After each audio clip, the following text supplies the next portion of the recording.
This conference will now be recorded. All right, I think we are good.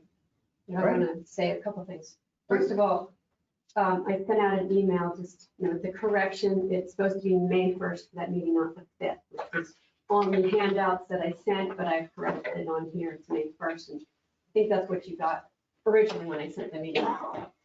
Sorry about that. So there's not a 20th, No, that's April April 20th? 25th, yeah, but I have, Okay, this thing that I sent by email Uh-huh.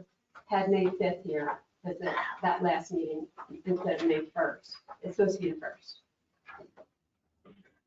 The other thing is, we realize this is a very long meeting, so we'll try to take a 5-minute break halfway in between so everybody can get up and stretch or go to the bathroom, but if you need to step out in the meantime, feel free to do so. And the other thing I wanted to mention is the meeting recording online isn't working for some reason from the last meeting, so we're going to work with our IT folks to figure out why it's not working and get that fixed, just so you know, we are aware of that and not sure why, but we'll be working on it. Today, they're doing website maintenance, so we can't make any changes today, so hopefully tomorrow that'll be fixed, along with adding today's meeting. Those are my opening things. Yeah. The first thing on the agenda is I just wanted to kind of show you what I put together from our first discussion. The next thing in the packet at the top says work group feedback by applicability topic, options discussed. So from the last meeting, these are the things that I noted that were options that we discussed. And if there's not something there, we either didn't discuss it or there's a note to show why there's nothing there. And of course, this doesn't mean this is the final list. We can add and change this as we go, but this is what I noted from the last discussion. So if there's anything that you think I missed or, that we did talk about, feel free to bring that up so we can make sure that gets reflected. By the way, Charlie just joined. Hi, Charlie. Hey, good morning, everybody. I'll just make one quick disclaimer that I'm going to be on the entire call this morning, and thank you for everybody for accommodating kind of a tag team approach last week.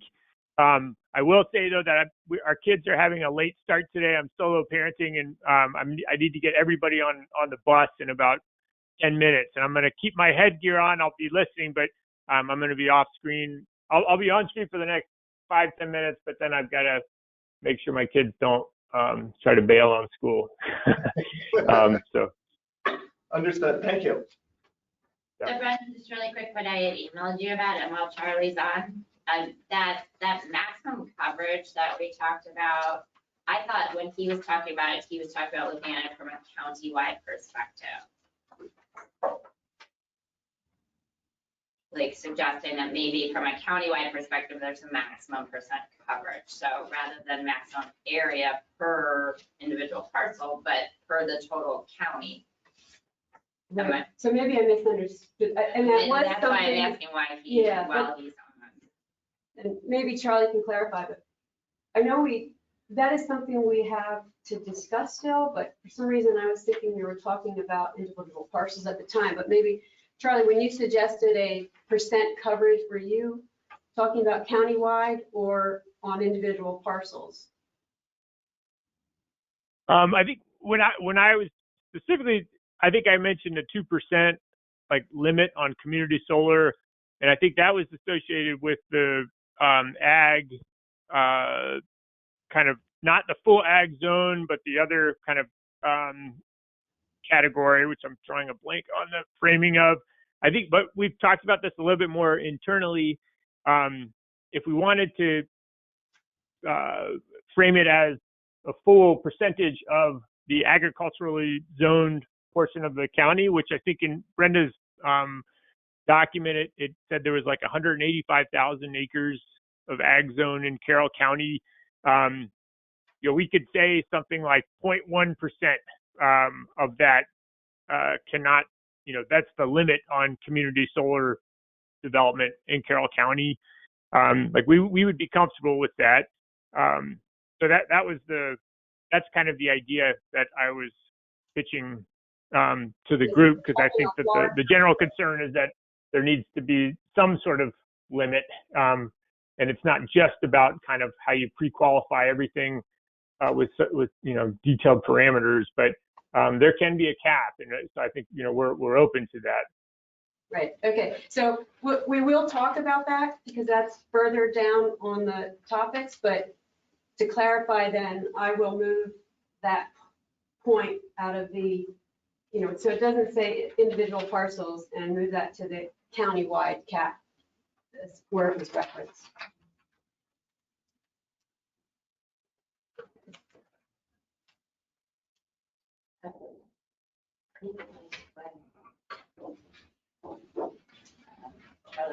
Okay. Any other clarifications that need to be made on this document? I don't know the nature of that. And again, the intent is that we want to capture all opinions, convey all that information to the commissioners so they can make a decision. So please, if there's a opinion that we haven't captured here, please let us know. We want to capture everybody's thoughts. And I'll add, as we go through our meetings, I'll just continue to build into this document so that everything's in one place cumulatively. So will we get to see the report that you're giving to the commissioners at the end? We haven't really talked about the mechanism yet of how we're going to convey this to the commissioners. We're still a little bit early in the process, but I think it's appropriate that you all see what we put together. Yeah. Just don't want to inform that. Right, it might be a presentation, it might be a report or. Exactly. Yeah, but again, the intent, we want your input. We want to convey that input to the commissioners. So yes. So you're conveying opinion or consensus? I don't think we're going to get What consensus. is the charge then? I want to go back. What is the charge then of this committee? Just to throw opinions at the wall and see what sticks, or, I mean, So is that it? Well, so we're bringing, we've got a series of topics that the commissioners have asked us to look at. Yeah. We want to get everybody's opinions. If we can gain consensus, that would be wonderful. I don't hold out hope that we're going to have consensus. So where we do have consensus, we'll convey that to the commissioners. Where there's some differing opinions, we want to convey all the opinions. And then we'll provide as much information for the commissioners to make an informed decision. Okay, all right. So the fact that, excuse me, that we've discussed these items doesn't mean they're closed, right? No, This is a working document. yeah, Okay. absolutely. We can come back to these as much as you would like. Yeah. But And likewise, as you present to us, I try to look at everything in the past, the meetings and online. and whatnot. But it'd be good to hear what the opposing thoughts are, what the issues are. For example, we're all either land related, farmers or whatnot, but I haven't heard what the general consensus of the rest of the public is. So I don't know what to address. We don't know what the problems are. So if you could fill us in on yeah, what so. might be a stumbling block. that the Sure, commissioners yeah. are doing. So the intent of this work group was to have different opinions, right? Right. And so Patty, is it Patty or Patty? Either. Okay. Patty owns, I got that group, yeah. I just don't know what the general citizen, the non-farmer, non-landowner residents' complaints or pros or cons are. So if you could help us with that, that would be great. So all of this information is being posted on our website, Right. and Brenda's email address is there for any sort of comments. And so anybody at all can send in emails and so on, and if there's information that needs to be shared with this group, then we will certainly share it. Yeah. Can I just speak for Please. a moment? Yeah. So, we got to this point because of the citizens speaking up at various meetings and mainly the public hearing that was held February 23rd. I watched that. Did you? Okay, okay. So, you would get a lot of opinions there from the public. Yeah, of course, there's always the majority, and then there's always the very vocal, possibly non-majority of opinions. So that's what I'm trying to sort through. How I mean, is everybody that the you heard? commissioners might have heard something, understood it, but thought, well, that's an outlier, versus I heard this one little comment that really resonated. That's what I need to. And I think that's what Commissioner Bigliotti tried to do in his 19 points, was kind of sum all of that up. So you've already listened to the public hearing. There were other meetings prior to that at the commissioners' open meetings. And probably for every person that got up and spoke, there were probably, double that in emails that were sent to the commissioners with pretty much the same concerns. I mean, I think we overlap a lot of our same issues. Yeah. So that would be a way for you to kind of summarize. Yeah. Those thoughts. Well, like I said, it's kind of like art. Sometimes, how do you put it? I'm very economic or sustainability driven, Mhm. but sometimes people just like that color. And that's what I need to hear. You can always look at on the website, the archival Yeah, I have. meetings, I've so dug you can into pick it up enough. some of the discussions with Yeah. the commissioners at those meetings. Chris and Brenda weren't at all of them, but there were a lot, whenever there was a solar on the agenda, there was generally some feedback from the community. Yeah. I Wow. can tell you from a personal perspective, working with my Spring Valley Solar, I have a petition that has over 250 signatures on it from just our 2-mile road of people that were against it, which is why we're sitting, two of us are sitting here. Well, we have a petition. And maybe as well that was two. over. So I understand, I understand. Four. So that's Gotcha. I some understand. numbers. Gotcha. Because I understand the landowner's issue, land rights. I get that, I'm struggling with the general public as to where they're split as to pros and cons of the solar project. And I haven't really heard, I assume, I mean, I'm involved in this for most of my life. I assume there's a lot of talk behind the scenes that I'm not hearing that would be great. Not that it's confidential or anything like that. It's just, what is it that's creating the commissioners to struggle to come to a decision to the point that they needed a committee? And as the committee member, I want to help with that. Sure. I personally think we should have a Q&A at the end of this thing to guide the commissioners through what would they tell to their voters. What can how do I, for lack of a better term, I'm a county commissioner, I'm about ready to make a decision. I want something in front of me that I can address to the public that convinces that my vote's going to be the right vote. Yeah. That's kind of where I'm at. It kind of breaks down to about 3 different things. Economics on the landowner's part, aesthetics on the residential part of it, which is very, very important, and then quality of life. And then maybe it's 4 parts to it. Then the other is the green movement. That's what I haven't heard. However you want to address that. But isn't that about right? Why? So you can break it down on. You forgot to put yourself in the equation.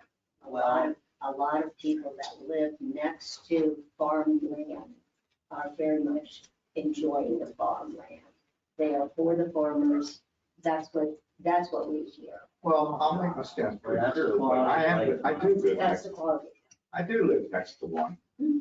And that said, I also want agriculture to be sustainable in the future. And the future is really where I'm at, because it's a zoning thing that we're really dealing with. And if you make an exception for this, what do you do down the road? And if these projects become developed by a lot of different developers or retaken over, I don't necessarily want to see solar panels, but then again, I'm also sympathetic to if it helps keep a farmer or a landowner. I'm really as concerned about the landowner, avoiding them from doing something even more radical, like pushing on the development. So I want to make sure that we keep landowners' rights intact. Even though I might not want to see it, I'd rather see a panel than I would a house. And I know we all know that's in there, I just want to hear. Development Well- is the extreme. Development is the extreme on a farm. Yes. Then you have all the other nuances, and we're dealing with one of those nuances. And it's very, very important. The one that you live next to, I know where it is. Can you see it when you drive by? Yes. I mean, can you see it from the road? Yes. You're going to right on. At Bauman's. Yeah, it's right on the road. There's a flat there. Which a hell of a long way from the road. I've been down there. No. What specifically are you referring to? Can you see what, the solar panels that they have on It's right on Sullivan. the one behind the chicken? Oh, the ones behind. The one behind the That's chicken the farm? one I'm talking No, about. When it's that's built. proposed. The one that's This built. one here. That's what I'm saying. Thanks for The one, clarifying. the one that's there, can you see it? No. Bingo. So we do have to If you live there, remember, you wouldn't see it, the one's out Yeah. there. But the one that's proposed. When it's you'll see on the everything. road, yes, I've been. This is the road. So there you are.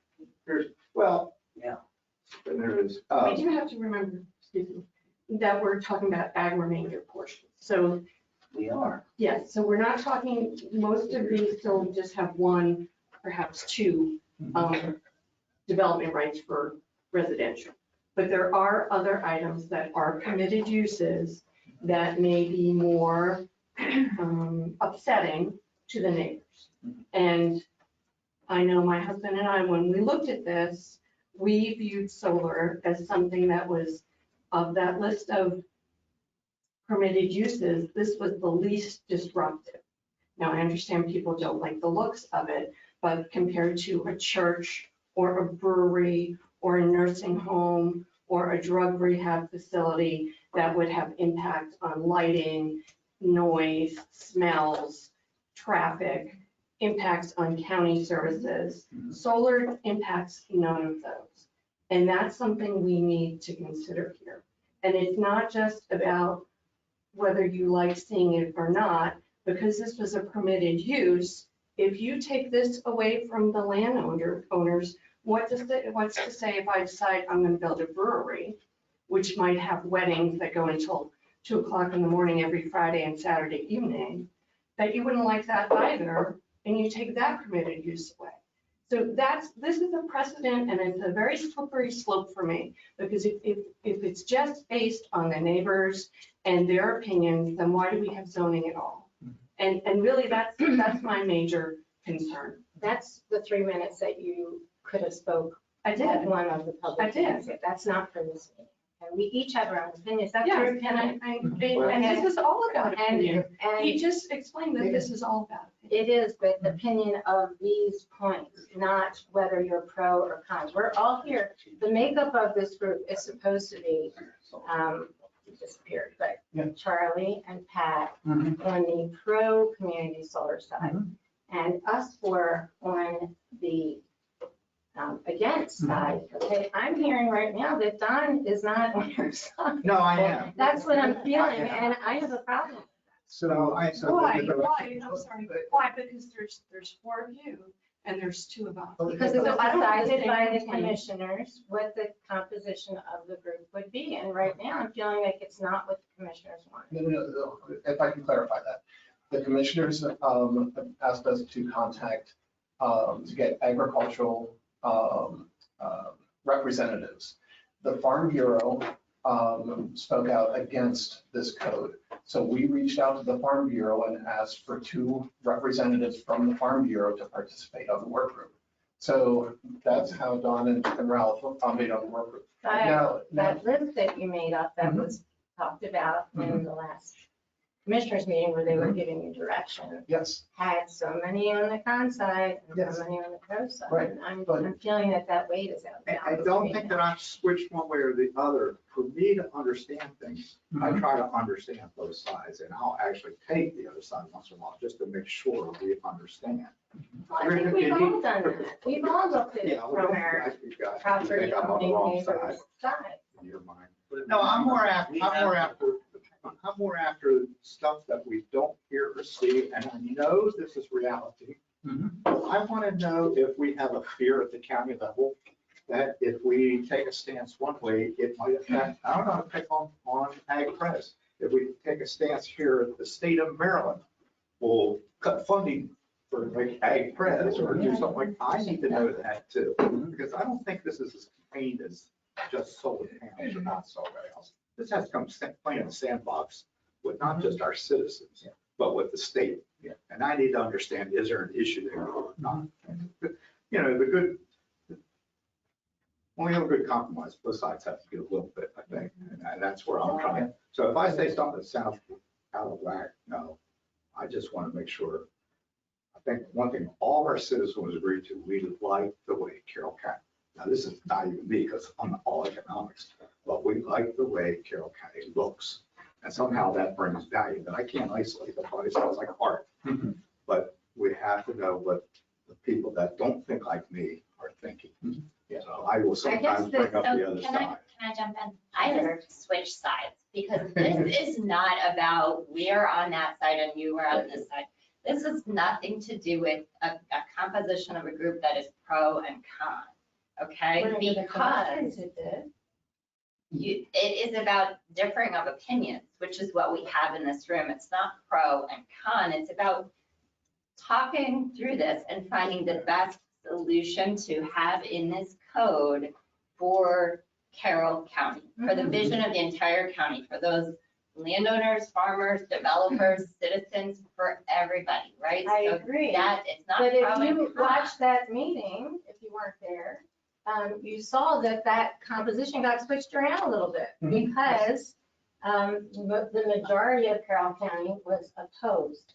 I wouldn't necessarily say that the majority. The commission. There was a large opinion According expressed to, at the meetings of citizens that they were opposed to. I wouldn't necessarily say the majority of the citizens of the county are against. We can't say that. according to what the No, commissioners you can't heard, say that. they said it. They, no. Those are only the people that are reaching out. They only heard the opinions of those people who came All right, from. yeah, okay. Hold on, okay. We've gone off on a big tangent. Just one thing to clarify, and then we'll move on, is that I was very specific when we talked to the commissioners about that this was going to be a work group and not a board. Because a board implies that we will vote and there are winners and losers. Right. That's not the intent here. The intent is to have a work group with a lot of varying opinions, and opinions are not going to be black and white, that we're absolutely this or absolutely that. So you all are, when I say you, like you and that are very on one side of things. I completely get that, and it's a very appropriate opinion to be expressed here. And so we're looking forward to getting that opinion. We will capture that opinion. You'll get to see what we capture and make sure that we're adequately expressing your thoughts. So we're not going to be having a vote where if we need to have a 3-4 or a 4-3 I'm going or back anything like that. to the composition of the work group as decided in that meeting by the commission. Yes, and we have made every effort to meet that composition, and I think we have that composition. So with that, I don't want to go down a rabbit hole of discussions here. We still have to finish out the discussion on applicability, which is what properties we feel are specific that community solar should be considered for. Once we get through that applicability section, then we'll get into the specific requirements. So things like landscaping and setbacks and all of that, really the primary list of things that Commissioner Bigliotti came up with. So we need to finish out the discussion of which properties we think that should be even considered. And Brenda has that list here, and I think we've captured all of the opinions, which includes just the absolute not allowed at all in the ag zone, making it a conditional use rather than a principal permitted use. So we talked about that a conditional use would require that extra requirement of BZA approval. Taking out the remaining portions, so allowed in the ag use, but not allowed on remaining portions. And then we talked about minimum parcel sizes, and we didn't really come to any sort of numbers that we threw out there. We wanted to finish the whole discussion of applicability and then circle back to that. So we'll come back to that. So I believe we've captured all of the options or opinions that people threw out there. If we're missing any, please absolutely speak up so that we can add those to the list. Okay. And again, we're not going to vote on this. We're not going to come to a consensus. I know that, but we'll provide this information to the commissioners, and then it'll be their decision on how they want to move forward. Did you want to go through all of these, Brenda, or are we good with people just Would looking you at them? all like to go through them, or are you comfortable with I'd just, like to go through the Yeah, stuff let's with go through. soils. Sure. Just to clarify.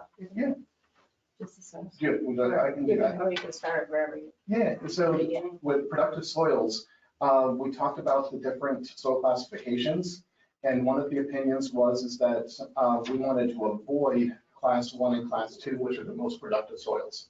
So that was an opinion that was thrown out there.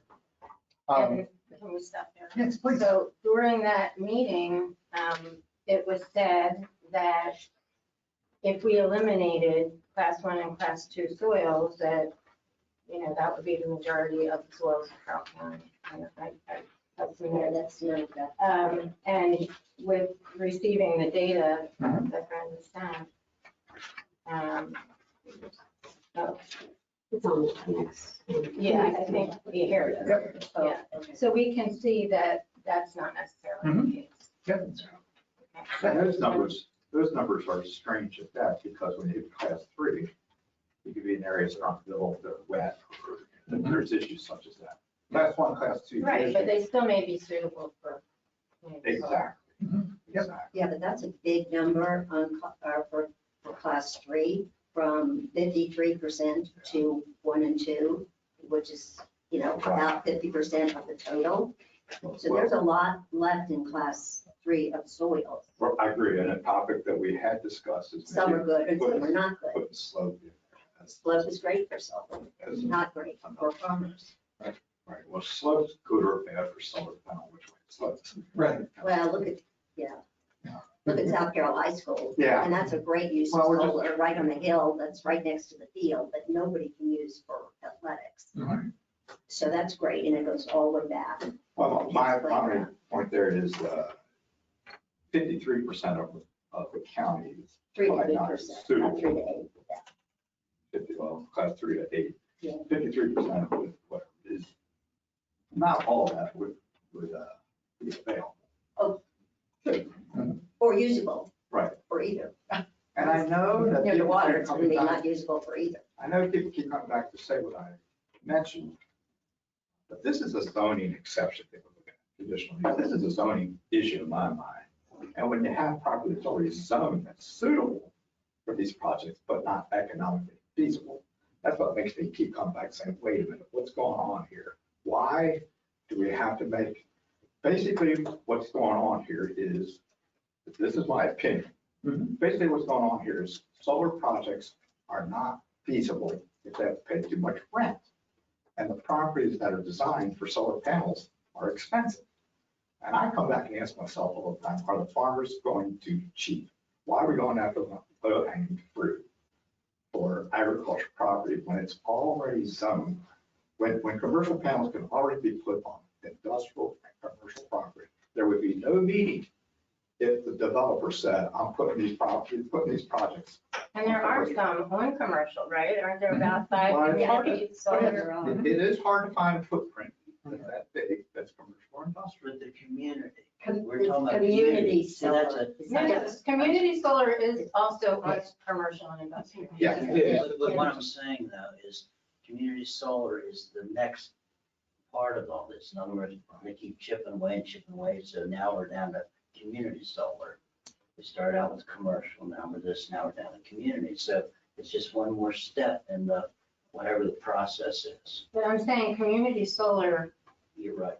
is also I don't deny already that. on commercial and industrial property. Correct. Yes, you're right. Maybe they need the definition of community really is about subscription sharing. Mhm. And when you look at the new state bill, which I guess we'll have to discuss at some point, Mhm.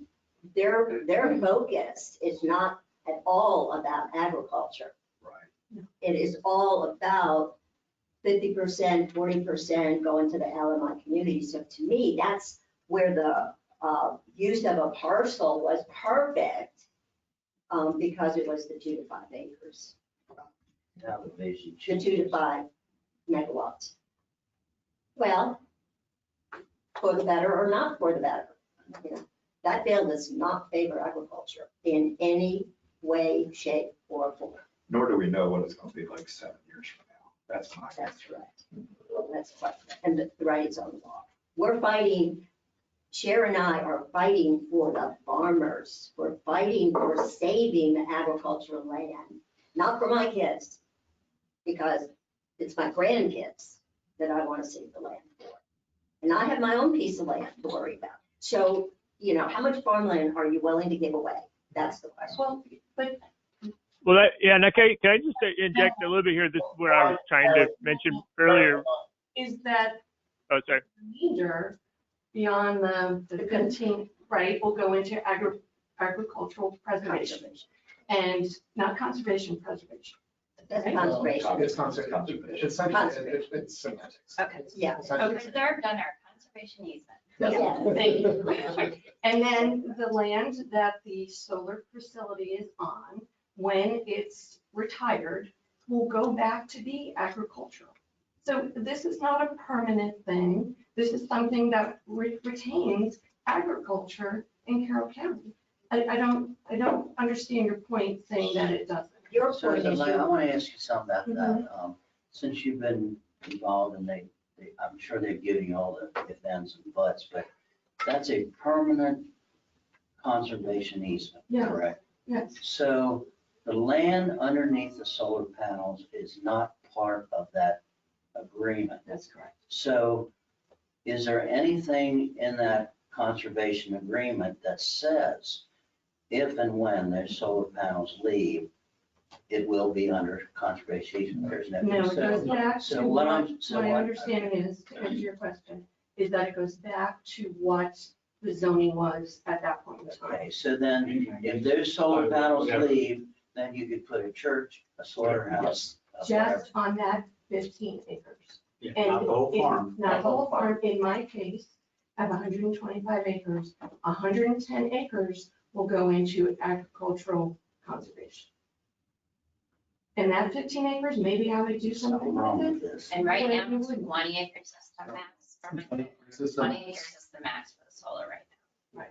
yeah, on the But property. here's a point that I think we need to discuss. If someone has, let's say, That's what that's what we were talking about last time with the ratios Yes, of the it's off. easement and the, yeah. right, so Yeah. if someone who has 30 acres and puts 15 in, they're only, it's off for larger landowners, which is why I think you want to encourage to do this, but that's a different point. Now, thank you for explaining that, because I wouldn't, I have not read one of those. I'd love to see one of those easements that proposed. I do. Do they have? It's online, Rob. I do have a sample. Do you? I only have one copy though, so maybe that will be the. So Charlie was speaking up, so I wanted to give Charlie an opportunity to say something. Go ahead, Charlie.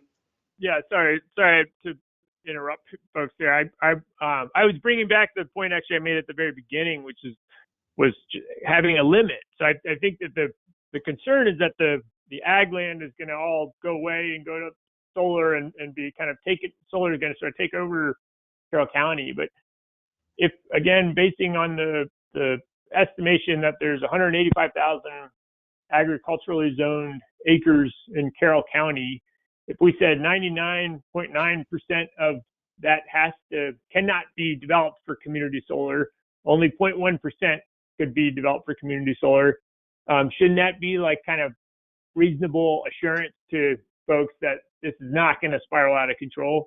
If there was a cap at 0.1% of all the agriculturally zoned land in Carroll County, that's the cap for the amount that can be dedicated to community solar. I mean, to me that it's hard to say that that's not reasonable. And so I'm trying to keep perspective of the amount of land that's there, the amount of land that's going to stay with agriculture, and the amount that would be dedicated to community solar. And just on a completely separate point, like the landowners, they know their land better than the county does.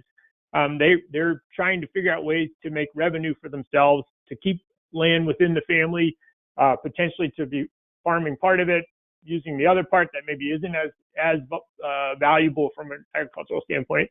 So it's a landowner kind of decision and right. There's a movement of solar because costs are coming down. This is happening. This is the reality. It's not going away. But if Carroll County has a cap on it, they can at least say, okay, we're compromising here. We're allowing some development to happen, but it will never get out of control. This is always going to be an agricultural focused county, 99.9% focused. I think some sort of kind of very high level sort of baseline requirement should, I would hope, provide sort of assurance to folks that you're covering that kind of interest. So I'm just curious kind of what, if that is too much, 0.1% of agriculturally zoned acres going to community solar, does that seem like too much? So we're not, that is definitely a topic that we're going to discuss. We're not there in the list yet. So great point, and we'll get there in just a couple minutes. So I just wanted to wrap up. Can you increase the volume on that at all? Maybe. 0.1% of all ag. I couldn't understand what he was saying. No. That's at 100%. He said Yeah. 100%. So maybe the TV? Yeah. Can you just clarify for me one of the points that he made about the 185,000 acres? I saw a document, and I can't put my fingers on it right now, that broke down. And when the actual acres that would be available for solar on ag was 16,000 out of that 185,000. Yeah, there was. You saw that document too. And I cannot remember what the discounted areas were Right. in ag land, but it really changed those numbers an awful lot from 180,000, which 85, which sounds, oh, we got ag Right. land to share. We don't. The remaining, so based on the code, the Right. way it's written, it would be remaining portions that are over 5 acres in size. And so just looking at how many remaining portions there are that fit that criteria is, I think it's actually a little more than 16,000. Okay. Maybe a third of those still have residential development rights they Right. haven't taken, and so they are probably less likely to want to do it just because of the conservation easement. So I don't know how much that brings it down to, but that would be just those who are eligible. So like what we're talking about is applicability. What is this applicable to, not what they have to do once they cite it? And yeah, so that doesn't mean, so we're gonna, roughly say 19,000 acres were Okay. on that list, or not list, but, in that total. But like I said, that includes properties that still have residential development rights, which I think was about a third of them. And it doesn't account for those that aren't suitable, but yes, that's where that number came from. But I think that suitability requirement being near the three-phase power, no trees on the property at the right slope, that eliminates a lot of those properties. I think from what I understand from the solar company we're working with, at most there would be less than 100 in the whole county. And of all those property owners, not all of them are going to take advantage of this. So it really is a small number of projects that we're talking about. Well, it's small size that we're Okay. talking about too. Right. A development, you can't put much of a development on 20 acres, really? So, we're not talking about that with community solar. You have to consider the remainder portions and stuff, but if you start with that, that's wrong, which is what we're contesting. It was wrong to start there. And Yeah. that's a mistake that we're going to correct. Yes, yeah, and we. And let's talk about that when we get to I the. didn't. I didn't understand what you were saying, sorry. So going back up to the eligible areas in ag. Yes. One of the directions from the commissioners Yeah. was that we're focused on ag, but not focused on remaining portions. So we've essentially put all agricultural property on the table as far as an applicability perspective. And what, I forget, was it Ed or Cheryl mentioned last time, was that it should actually be flipped.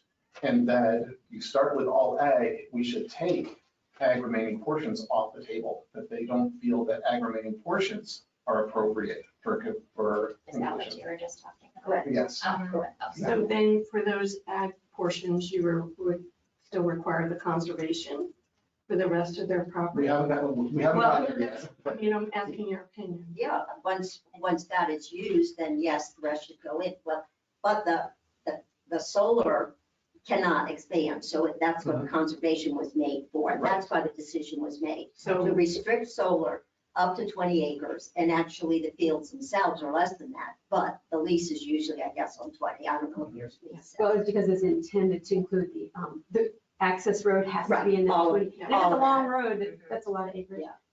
The landscape buffer, everything, not just the panels, had to fit in Right. 20. And had to be used. Back to Pat's Let me point. ask the Farm Bureau folks, is that viable for a large farm portion that still has development rights, not a remainder, let's say 200 acres, to take 20 acres for solar development and then give up the rest, 180 acres for conservation?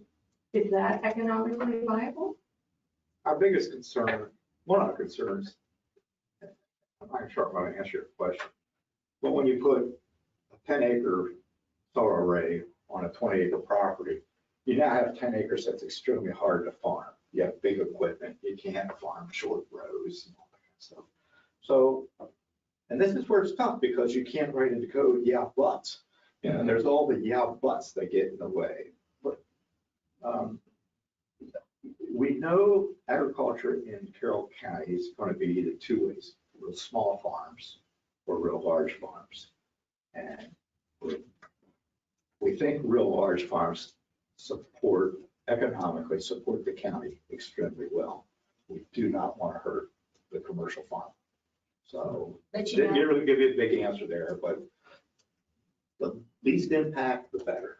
So kind of to your point. And what Pat was describing earlier, about what is suitable for the solar developers being close to three-phase, well, that's because they want to spend, as little as possible to access that three-phase. Well, maybe they have to spend a little bit more, to be in a different location.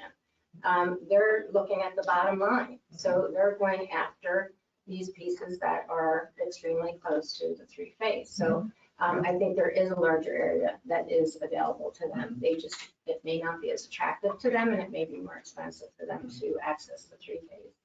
Charlie, is that accurate? It's just a matter of cost, or do you actually have to be within a certain distance? It can be, there could be a technical challenge, like prohibited, something could be prohibiting you from just being able to pay more to do it from a technical standpoint. But in some cases, it could be just that it is more costly. But that could mean project doesn't work economically. The interconnection cost can be, exceed $1 million. This can be extremely expensive. And so it's not, you might have to, if it also involves having to, have a line that crosses other property lines that can create other issues. It's more complicated than just saying, well, I'll just pay a little more and go down the road. Like you really are, interconnection is a huge kind of economic factor for these projects, and can make or break basically the economics of them. So, to Pat's point, you got to find a landowner that's interested. You got to find a grid connection point that is economically reasonable.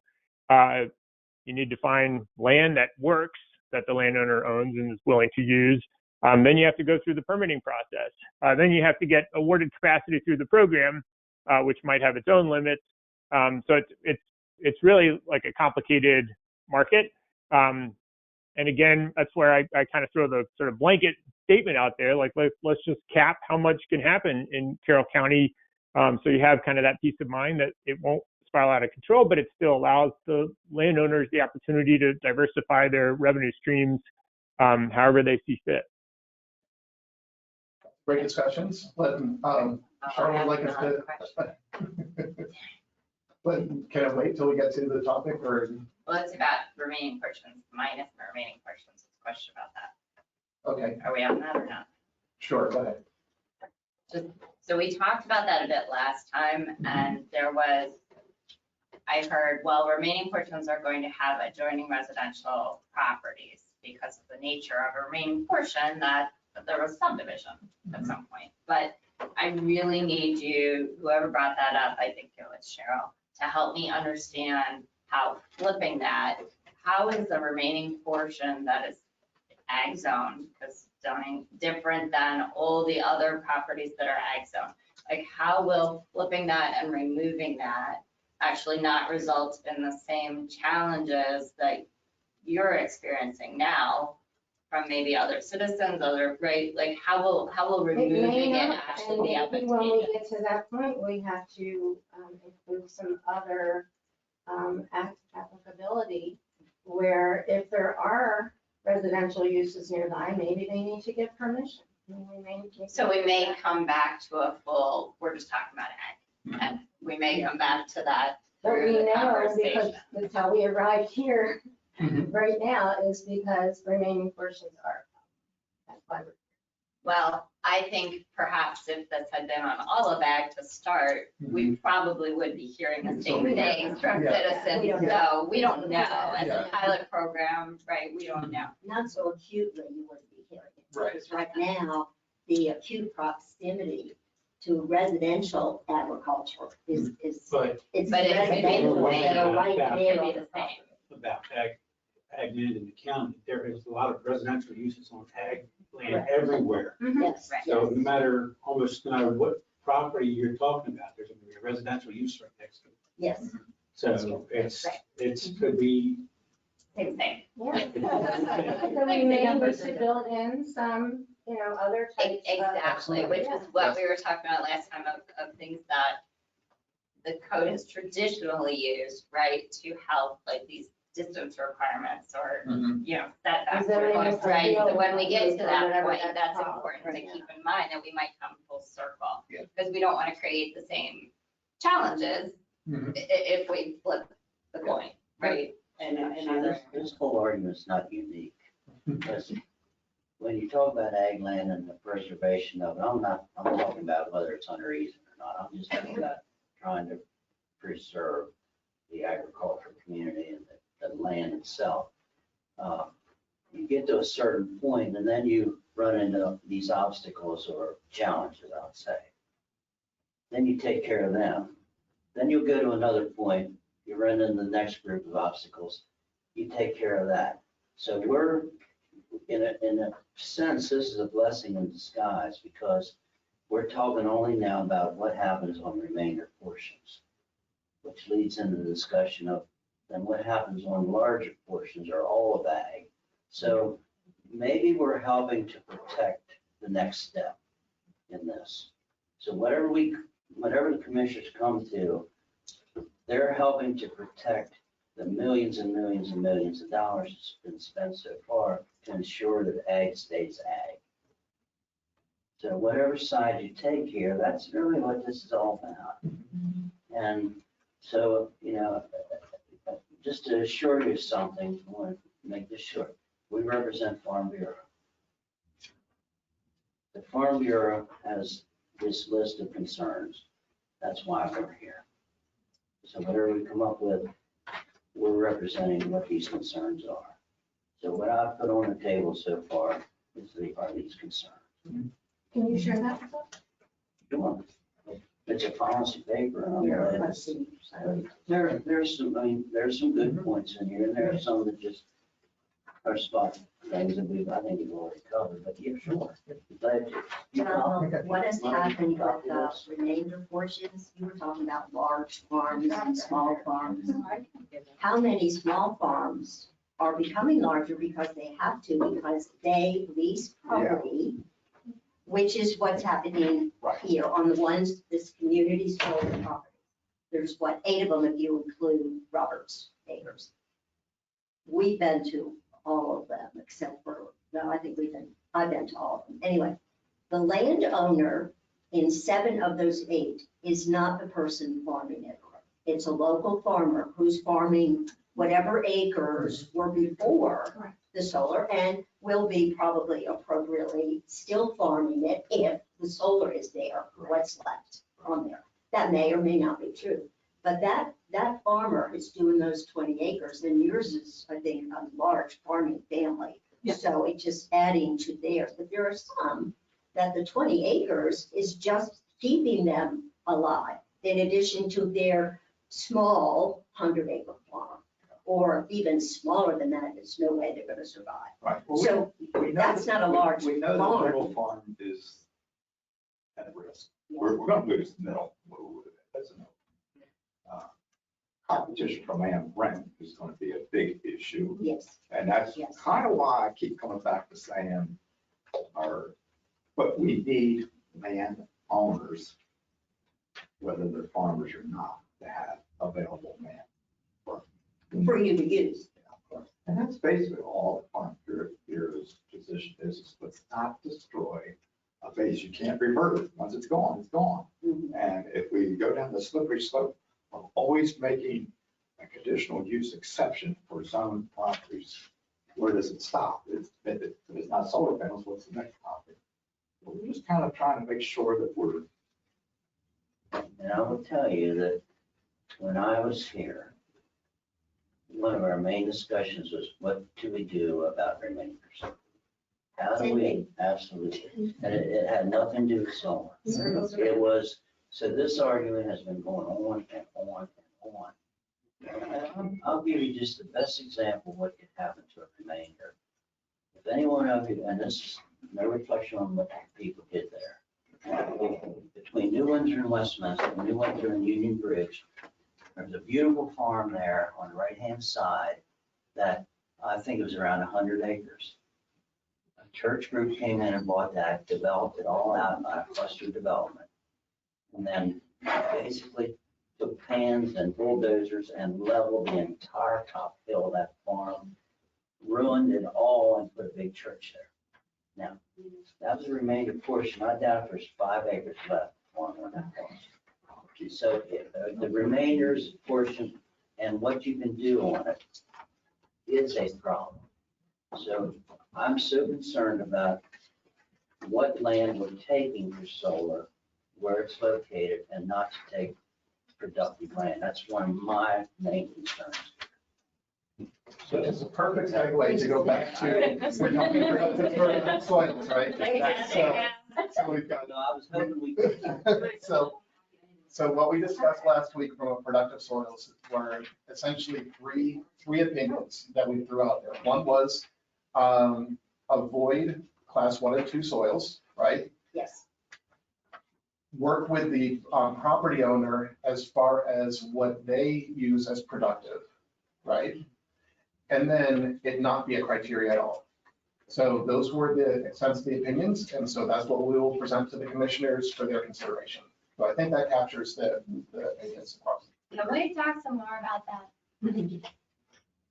I just need to know, like, from a farming perspective, right? Like, I actually asked Chris, well, wow, I'm really interested now, what's my property, right? Like, I had no idea, but is that something like, well, I would say that anybody that's buying ag land could be anybody. They may or may not have an intent to farm it in any way, right?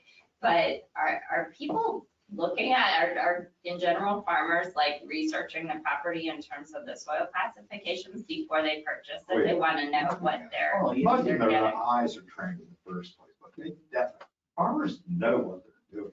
Okay, so that's an important criteria to purchase of a piece of property for someone who intends to farm it. If you're gonna farm it, you better find out what's the soil.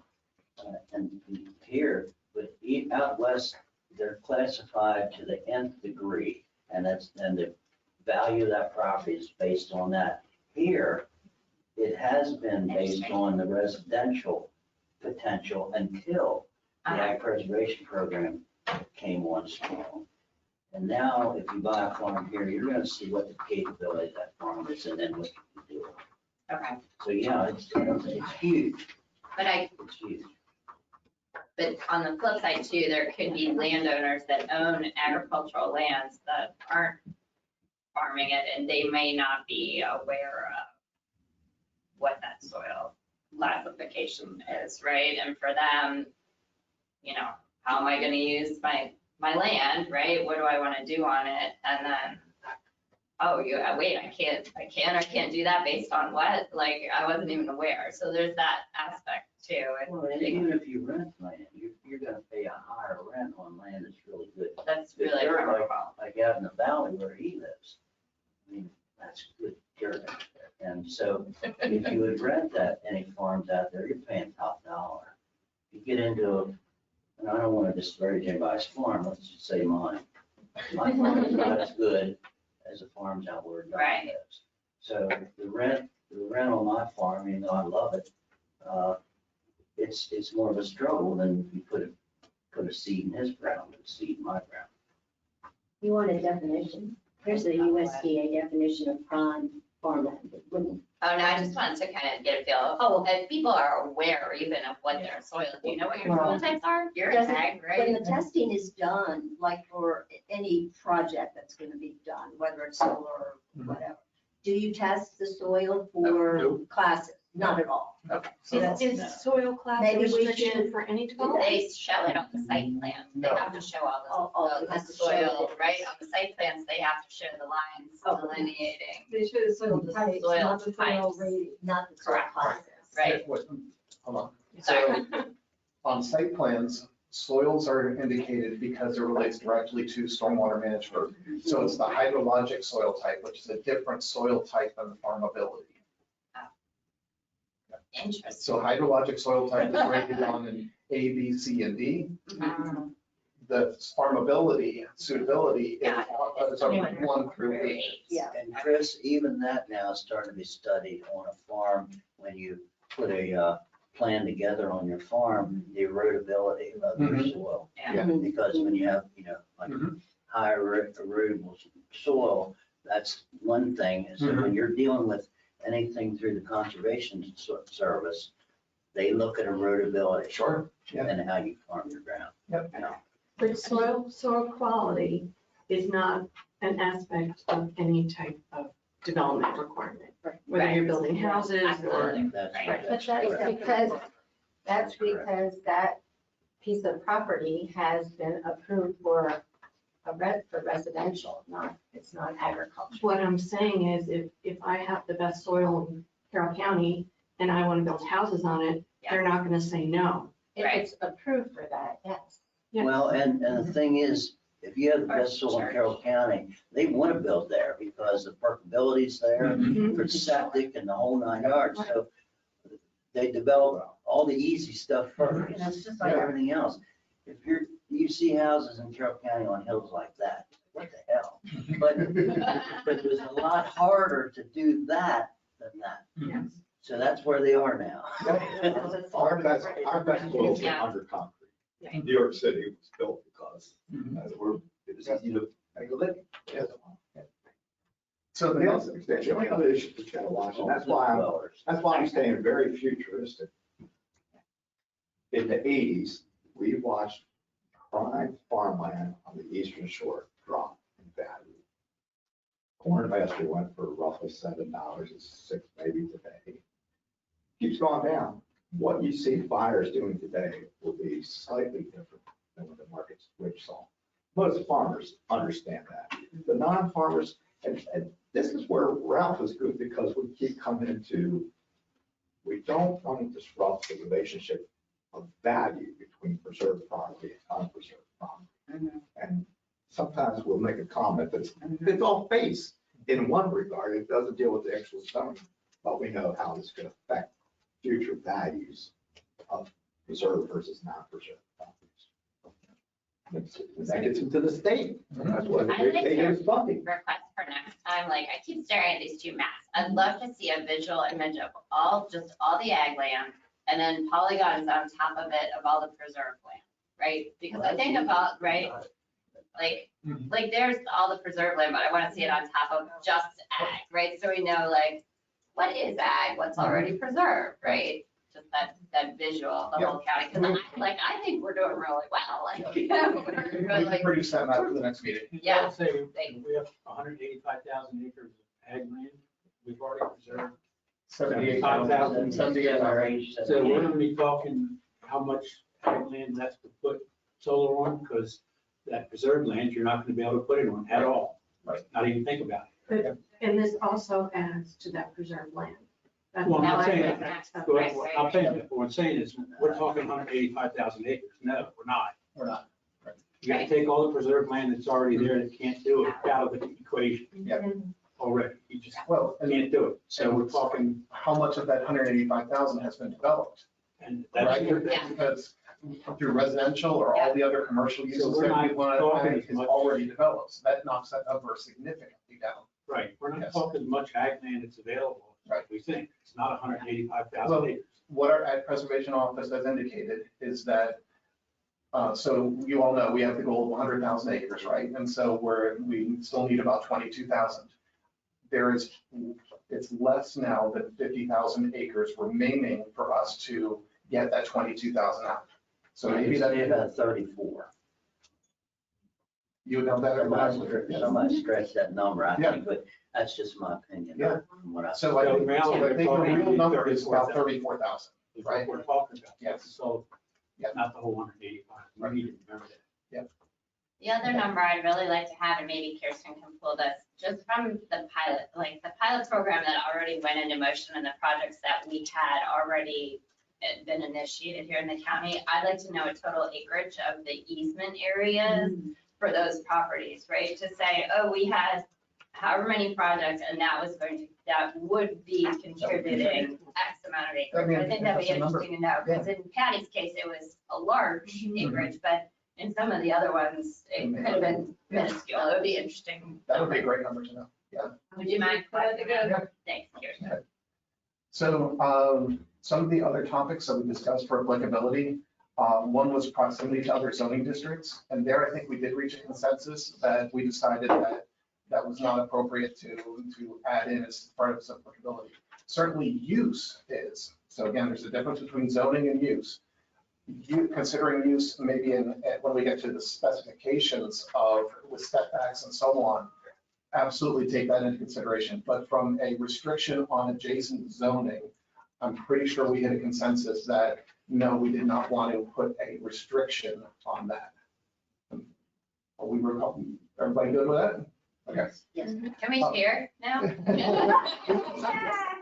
The other one was proximity to environmental features. And again, because we have environmental codes and so on already in place related to stream buffers and things like that, we had consensus that it did not make sense to try and shoehorn additional environmental restrictions on the applicability of what properties could be developed for solar.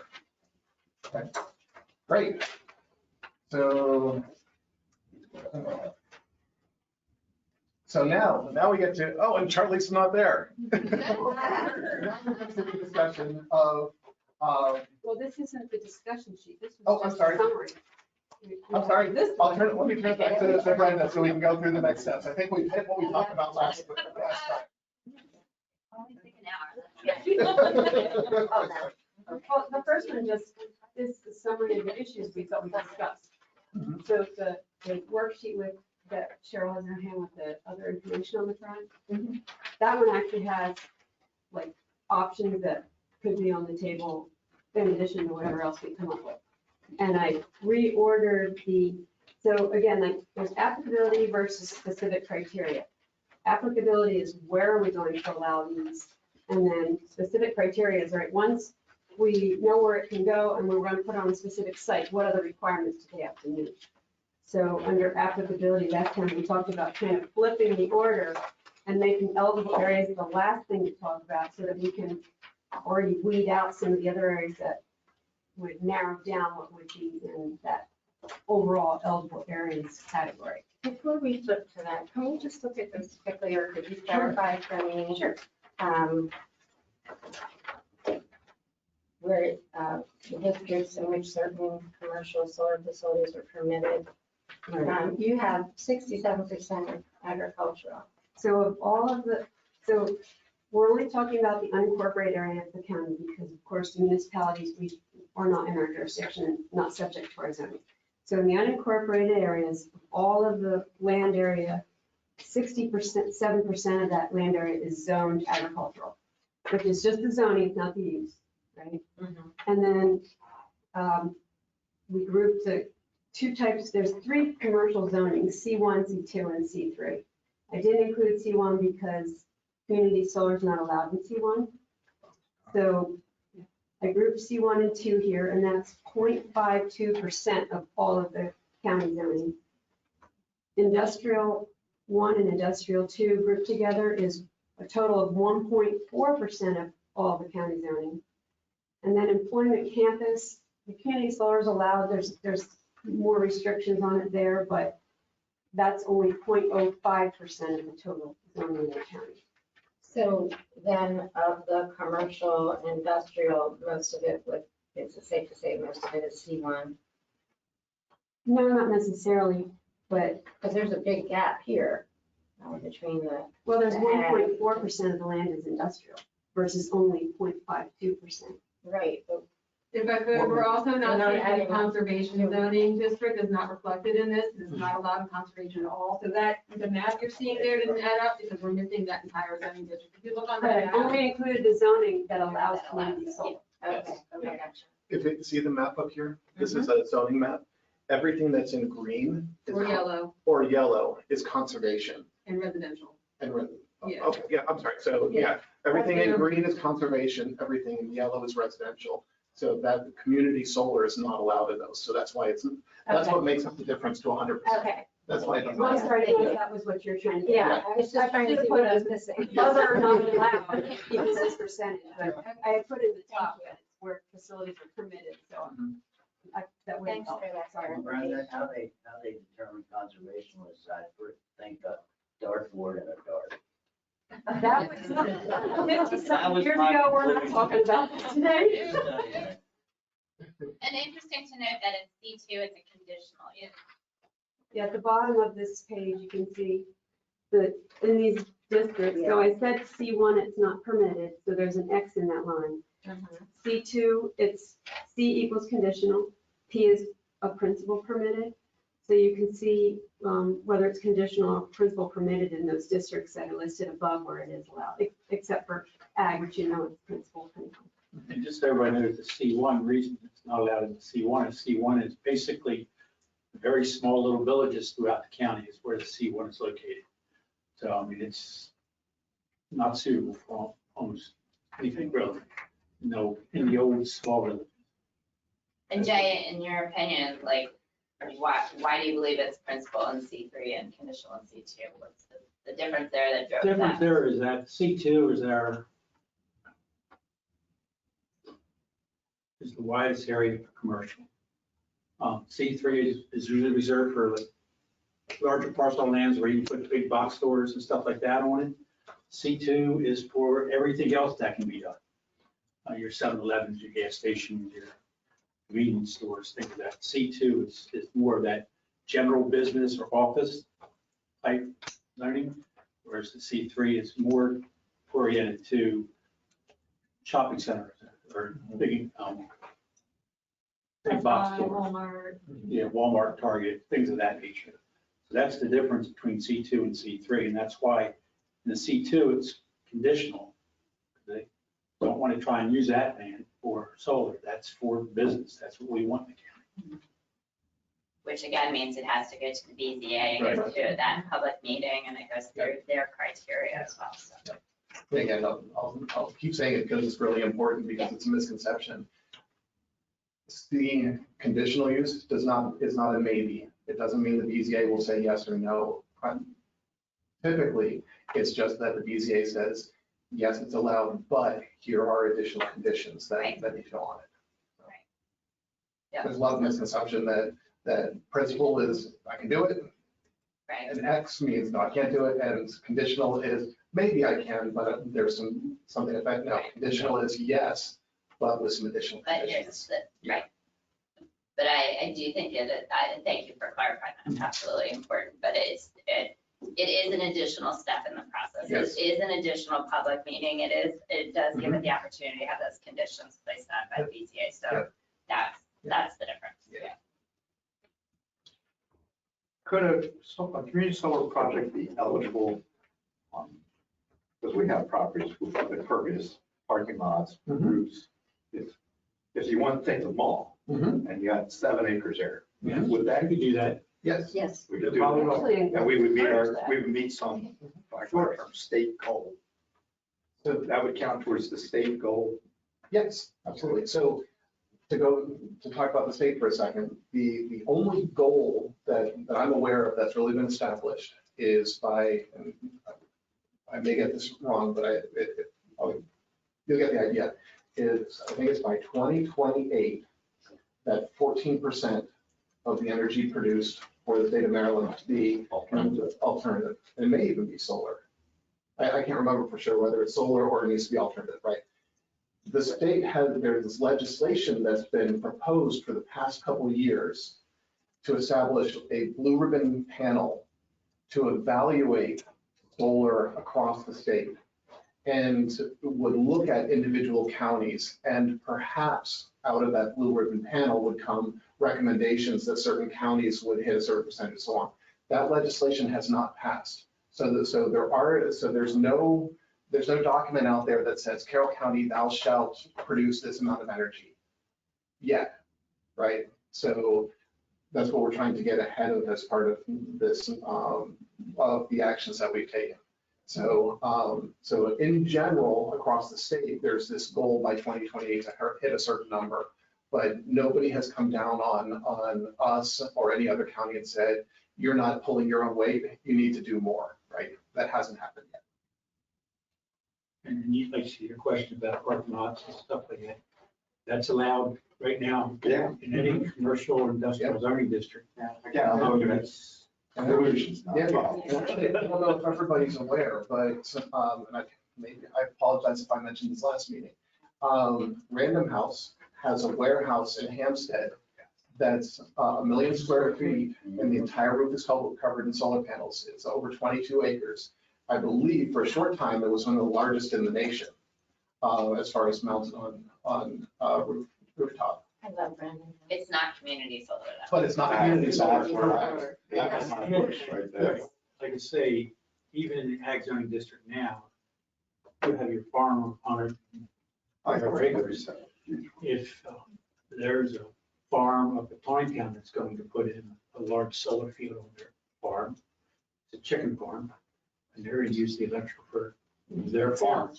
And it's an accessory use, so it could be put on there, and it could be put right up against any residential use. No problems whatsoever. So you wouldn't even have a choice of whether you see it or not. It stays there. Well, I'm just saying, I mean, it's not, you talk about on farms and being able to see solar panels and stuff. Yeah. And you still be able to, you're still going to be able to see them on farm property.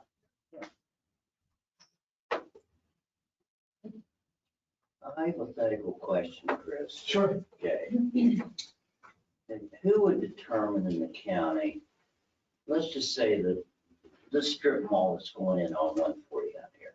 Mhm. When that went through BCA or the planning committee, or whatever, I'd say BCA, let's say BCA. Okay.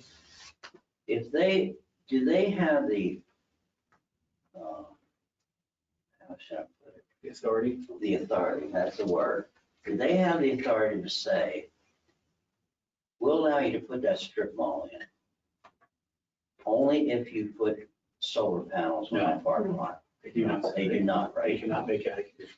And the reason I say that is, a few years ago, I was at a meeting at Arizona State. Every parking lot had solar. Mhm. Every roof had solar. Mhm. Everywhere there was not anything other than Mhm. it was solar and cars parked there. Yeah. To me, that made unbelievable sense. Yeah. BWI has a lot of solar. Yeah. Yep. And there's a lot of neighborhoods. So Yeah. So is there, oh, we don't have Charlie. When would that, what mechanism does it take that would, if that could be a requirement, who would do it? So I don't believe that would be, if that happens by requirements, it probably happens by incentives. Yes. So you make it cost effective or whatever. I was just wondering, I wasn't sure Yep. how much authority. One thing that could happen in building codes, because they are now looking at that more and more, is, on the roof or of the building, putting solar, making it part of the building code, but not zoning. That's where that would probably fall under. I just wonder if the solar companies look at those, how that works. Like, do they look at those options at all? Like, what's available and already constructed Down to the commercial? economic thing again. From what we've heard, that they might look at it, but it's more expensive than to do that. So they go where it's least expensive. Right. And that's why I'm looking at the future. And I have this question, I should have asked this earlier. I've never looked at the typical lease. Okay, and they could change in the future. But who pays, what happens on the zoning? What happens to the tax on the actual panels? Who's paying that? And how do you, And how do we do that? My understanding, the taxes on solar panels, they're going to be taxed at a commercial rate. Yes, that's my And understanding. that's between the landowner and the panel owner, who is going to pay those taxes? And how does the county value that? The county The county doesn't, doesn't. the state. It has to be- that's what the The state state- Department The of property, Someone's got to set the value. the property itself that the solar panels will be on would, at this time, still be taxed as ag property. As ag land. Until the solar. Until the solar. And then they would And then reevaluate someone that portion pays that of the bill. property. Right. And it's, they were to set that portion as a commercial use, which would be a higher Gets rate. into abandonment. That is in place now? Yes. Okay, because that was That's one of with any Commissioner property. Bigliotti's. It was one of the Yeah. questions, yeah. And It just is. to be clarified, it's crystal clear, because we had a lot of side conversations. The taxation rate is set by the state, by the use. So you can have an ag zoned property that you put a commercial use on. So it could be a contractor's equipment storage yard, or it could be solar panels. The state looks at that use and sets the taxation rate based on the use. The county does not get involved in that. And it doesn't change the zoning. The zoning remains what it is. So it remains agricultural zoning. It's the taxation set by the state that changes. But the Now, county why does is receive some of that revenue. Yes, the county does Yeah. receive revenue from Proportion. that, but we do not control what the taxation. So in our particular case, our solar developer estimates that they will pay $1 million in taxes over the course of the project. That includes income. No, just in the Assessed. property tax to Carrollton, But you're talking about 20 plus years. 20 years. Yeah, if your lease is 20 years. And if they stop paying and it goes to sale, tax sale, Well, they wouldn't go to tax sale, I own it. If they stop paying it, then they're in violation of their lease. right. And it would be, after 12 to 18 months, it would be Right. abandoned. They would have to remove it. And it would no longer And that's be an the bond, industrial that's why you use. want That's good why we have a bonding. bond. Yeah. Okay. But that's something to consider here. And I have to compliment, again, the folks that worked on this text amendment, because this was very well thought out.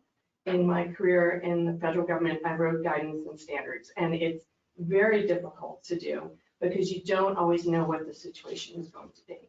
But the fact that they looked at this and considered the tax revenue and the ag conservation land, there's a lot of benefits to folks in the county from this text amendment. But you lead into my next question. Does the government have the desire, I guess is the best word, to require certain types of leases? Do they have oversight over that? No, So it's that's still a private- between the owner and, It's between the owner and the, Totally. and that's not something the government, and I always in thought my that opinion, should get involved. with remainder land and issues like this is. I don't know. But it's just like with a subdivision. When you build a subdivision, you Yeah. usually put covenants in it Yes. to be enforced. County has No, nothing to do with nothing it. to do with That's totally up to the property. There's a lot of property in Carroll County, if people just said, I'm not gonna pay taxes on it, they would still have the exact same view. And it would be a default, and no, I mean, just let the county own it, then it's cheated back to the county. That's why I was wondering how much control the state or the county has over the contracts between land, because other than the fact that we have and the bonding The to bond me is is, important. the bonding is Mhm. everything. Is it the right number? I don't know. The bonding protects the property owner and the county and the citizens, yes. Because we don't want. Charlie on? We I am sorry, folks. We had our bus got kept us holding for a good 45 minutes and then told us they're not coming. So I'm actually driving the kids all to school now. But I am on, and I've been trying to listen as I'm juggling this with the kids. But is there a question to me? No. All I was going to say is we recognize that there are a lot of incentives out there right now for solar production, and not every solar company is the same, right? We hope that they're all reputable, But we recognize there is the chance that they would establish these, make their money, and then disappear. So that is specifically why we have these bonding requirements, so that the property owner, the county, and all the citizens aren't left with derelict solar facilities laying around that nobody wants to take ownership with. The money will be set aside that if that happens, the county can then claim that bond and we will put it back to the way it was prior to and take care of it. And I asked that question for the benefit of the non-farmers, quite frankly. I mean, the view. I don't want some dilapidated thing out there that Right. people stop paying taxes on. Well, it may be that way while they're still paying taxes. Right. We'll be discussing abandonment. Yes, yes. we That's will. a big issue. That's gonna be a big issue. Yeah. Quality control Mhm. that I think the county has to be a little responsible for. Because the property owner isn't always there. Mhm. We know the solar company is not there once Mhm. the site has been developed. And there's a lot of wiggle room in between those two. We'll discuss Yeah, that later, absolutely. but that's a big. Yes, I agree. Do you want to take us back on track? So Don't get me wrong, a lot of great discussions. I'm thrilled with the discussions, but we want to keep the ball rolling. All right, so let's start our applicability discussion. So the first one, we talked about this a little bit at the last meeting. This is the one that was brought up previously, which apparently is not really under the right one, but the maximum area of solar facility, what we're talking about here isn't the countywide acreage. What we're talking about in this one is on individual property, like how much of that property should be allowed for solar. So right now, the maximum area is 20 acres. Is that the right amount? Should it not be an acreage? Should it be a ratio? That's kind of the discussion we want to have for individual properties. What should be. And again, so to go back to how we came up with that 20 acres, is I think we've mentioned is that the typical rule of thumb is 5 acres per megawatt. And because this is community solar and the county code limited that to 2 megawatts, we're looking at 10 acres of solar panels. But then there are ancillary other things related to that, like access road, and you may not be able to have a nice square 10 acres for the 2 megawatts, right? So there may be other areas involved, fencing, landscaping, and all those other things. So that's how we came up with the 20 acres. And then we wanted to limit that so that in the future, by the conservation easement, that 20 acres couldn't expand. So that some change in the code in the future said, well, now you can do 3 megawatts, or now you can do 5 megawatts. And these already established projects couldn't continue to grow unfettered. So that's how we came up with that 20 acres. So we're very open to anybody's thoughts as to that's a great number, it should be higher, it should be lower, whatever your thoughts are. And the reason this is here instead of under specific criteria is because if we have certain acreages that we want to work with, that might affect what properties are eligible to be included. Otherwise, it sounds like a site-specific thing. Yeah. This does not include the setbacks, just the area. Right. That's right. Setbacks would be under specific criteria on property. So what's the minimum acreage that a solar company, as they invade our county, what's the minimum acreage they're looking for that they think is economically feasible for them? How small would they be willing to go? I guess that. And they'll could be- go as large as they can go. They'll take the whole damn county if you want, but how small would they be willing to go to make it feasibly economical? It's not economical no matter how you cut it, but Right. for Well, that, them, well, my economics aside, and Charlie might say something different, but what I was told was that they need an average, 5 megawatts, 5 acres per megawatt. okay, So okay. of solar panels. So that would be 10 acres of solar panels. And then however much acres they need for those, that, the Equipment. the equipment, the landscape, the access road. And that could vary, I guess, depending on the property, which is why there was a little bit more wiggle room in there. And But I'm not sure that that 5 acres per megawatt, that might be. But I think what Ralph is asking is, would a 1 megawatt facility be Feasible or even No. legal. That's what I'm trying to get So I at. think So 2 megawatts, my understanding is probably the low end of a community solar 2 megawatt facility is what is the lowest that a solar company would be interested in. Now, the state has increased community solar up to 5 megawatts now. Yeah. So, else, no. yeah, but the county code as it currently stands is still 2. We'll get into a discussion as to whether we should think that should change, but I think 2 is your basement. Yeah, and where I'm coming from on this is not a property as large as yours, but the smaller properties, Mhm. and then tying that into the ag preservation. There's a point that's not, the juice isn't worth a squeezing one way or the other. Right. So if you have 35 acre, whatever it is, 35 acres, and you put 20 acres of, or one on it, the rest, why would you even consider putting the rest of it under easement? The heck with it. I Well, mean, one if thing I you was in gotta there, I'd remember say, too, what the heck, it's a mess. that easement the county's not paying for. Yeah, I know It's being given that. I know freely, that. so every little bit helps. Mhm. But what I'm saying though is the county's not gonna be paying them for that easement. Yeah. So Yeah, but, would you rather, well, get something for free or not get something at all? well, we're Pay talking about protecting land and the reasons for it.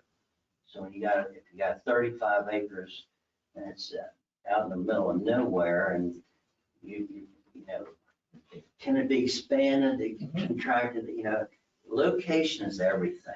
Yeah. Not only in commercial development and residential development, but location is everything so that you're not impacted also. So that same solar system was somewhere where you couldn't see it.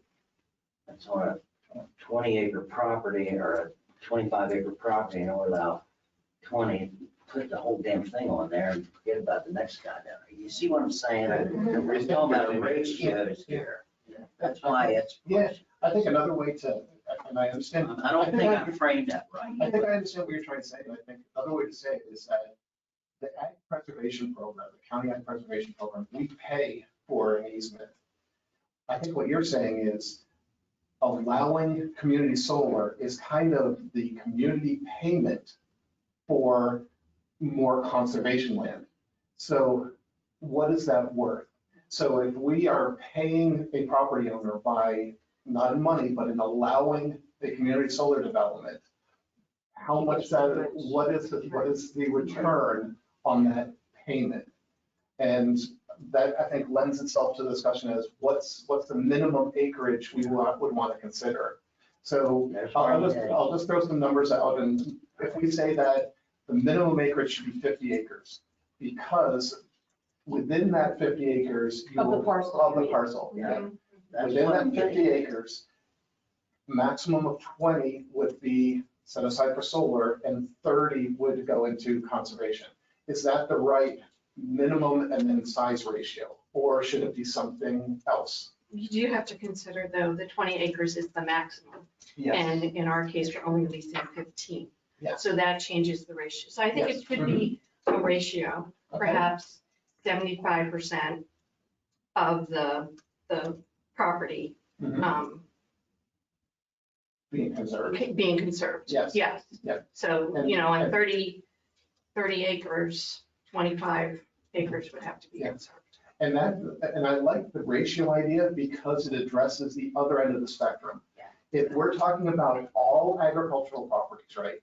And so if you've got a 500 acre farm, to put 20 acres into solar and then be required to put 480 into conservation doesn't make sense. No. But if you did it as a percentage, so if you put 20 acres into conservation, or 20 acres into solar, and then that was only 25% of what you're considering. And I'm not going to try and do math on my head, but whatever that works out to be, it would be a certain number of acres you would be required of your 480 that goes into conservation.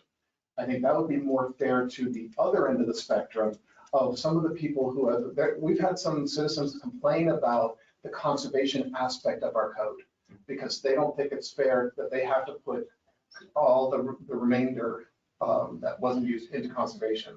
So that would take care of that other end of the spectrum. So that would encourage more possibly. I guess there's a donation value when you have this happen for landowner.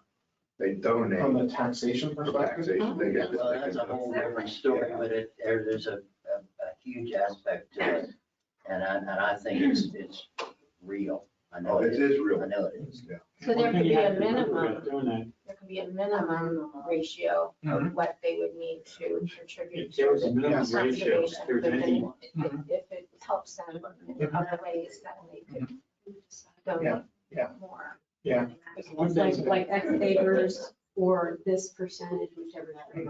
one thing you have to remember about that too, is you're putting 20 acres in and then you're taking a percentage of the rest. That percentage that's actually left over from that, after that, Mhm. is still available to be developed any other way. Yes, It's allowed in absolutely. ag zone. Yep.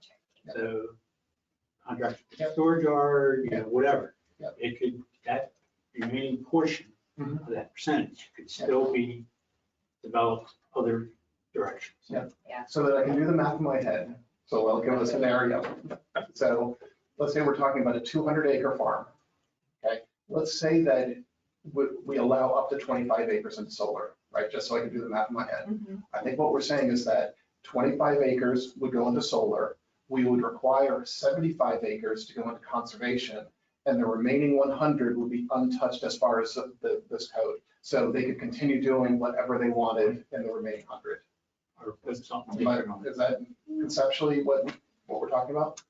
Well, that's a question I wanted to put on the table. Yeah, I don't know the answer to I it. don't know if those ratios are correct. We'd have to go right, through yeah. some scenarios. Yeah. Really Yes. tricky, right? Mhm. That gets very tricky because they're figuring out where they want to put that easement. And that's what we get no matter what, right? Mhm. And yeah, I like the direction we were heading before where we were saying that a minimum size in order to do the solar where the easement would be equal to or greater than, like, right, greater than the, So if I was an 20 entrepreneur, acres, I'd right? look around and buy up all the 30-acre properties that are remainders in the county and then submit them for the solar and the But they don't preservation. know, they don't know the criteria. I mean, yes. I'm just yeah, theoretically, yes. being silly. Yes. It's like you track it. This is the Sometimes you have to. signage and everything. There's another question, the farmland is talking about, Farm Bureau is talking about agrivoltaics, which in your case might be really difficult to do because you've got 13 so many acres in solar and your lease is only 15 acres. So, if you were going to use that, how could you do that? It leaves you very little, not that you would even do it, but I don't know if that's a consideration in terms of the amount of acres. I am not for bumping up the number of whether it's megawatts Mhm. or acres for solar, because that leaves less that's remaining to be used. But when you incorporate all these things with the agrivoltaics, that's really hard to say. It really complicates the issue, and that's being pushed, because if you look at the Farm Bill, they have at least a whole page of alternative placements. And what does that mean and what can be used? My understanding too is if you plant a pollinator garden, that offsets the use for agrivoltaic. Voltaic, so you don't, Yes. well, you don't have to do that. Right. That's fine. Right. But I don't know how much this is going to affect it. If you take a look at that, and this is a little scenario, Mhm. Willits Farm. Mhm. They are a hip camp, Hmm. and we saw it, and you could see the cornfield, where of course they're going to do the solar. Mhm. And they have a brewery, I guess, because they sell beer, they have eggs, they have this, they have that. So they're a LLC, and they're going to do community solar. So their community solar is what? Going to go to all the 5 or 6 family members that live on the farm, plus anybody else. Now, that's confusing to me, because those people, are they not already doing agrivoltaics? Are they not? They've got, I don't know, we didn't see chicken houses, but they said they sell eggs, so they're getting eggs from somewhere. We didn't see orchards, but they do fruit somehow. So it's just, I'm just throwing that in to confuse you. But that's Yeah, I am gonna, confused. that's You're gonna- gonna have to ask a few questions. that's there. gonna be I'm more and confused by your more, I question. think, having that. So agrivoltaics Yeah, is, the idea there is you have solar panels and you're doing something agricultural underneath. Underneath, correct. Right. And so, and that actually, the state code law that was just passed requires agrivoltaics for community solar. for community solar, Right. yes. So Carroll County was actually the leader, because we required it in our current code. We were kind of the leader of that, of requiring agrivoltaics for community solar. You call it co-location. It's- Oh, is it's that the what same that thing. was, co-location? It's the same thing, right? Yeah. You have Before agrivoltaics was the Was buzzword. the thing, right, that. buzzword, Yeah, and nobody's doing it. so, So he's doing co-location. well, that's what's required. Yeah. Yeah, is that, and how you do that, there are different ways. You can graze animals underneath it. That's why we set the height at 15 feet, maximum 15 feet, because we don't know what the optimal height is for whatever the landowner wants to do. I've seen other things, other codes where they require agrivoltaics and they say that it should be 8 feet high. But it's up to the industry and how they're going to do it. We set it 15. Yeah. That number we discussed. So as far as the Willett Farm and any of the others, they have to do something where there's a co-location or agrivoltaics of agricultural use underneath solar panels. And so you can grow crops, it becomes Yeah, difficult to I know what harvest that them. is. Or you can Beekeeping. or Do- pollinator habitat, those sorts of So things. And that's pollinators. not at all related to what uses they do on the rest of the property. Right. So if he's selling eggs, or something. but it's not chickens underneath of the panels, that's nothing related to this. This is just Right. where the panels are. Yes. Yeah. So I hope that clarifies. Yeah, I think I confused you with the. Yeah. Yes. Thank you. Yeah. And then another thing with the easement, if I can have this right, if we only do it on a portion, that would potentially allow the expansion of the solar if that, Yes. right? So if we don't do the whole thing, so. Yeah. Come back to the whole shebang. Yeah.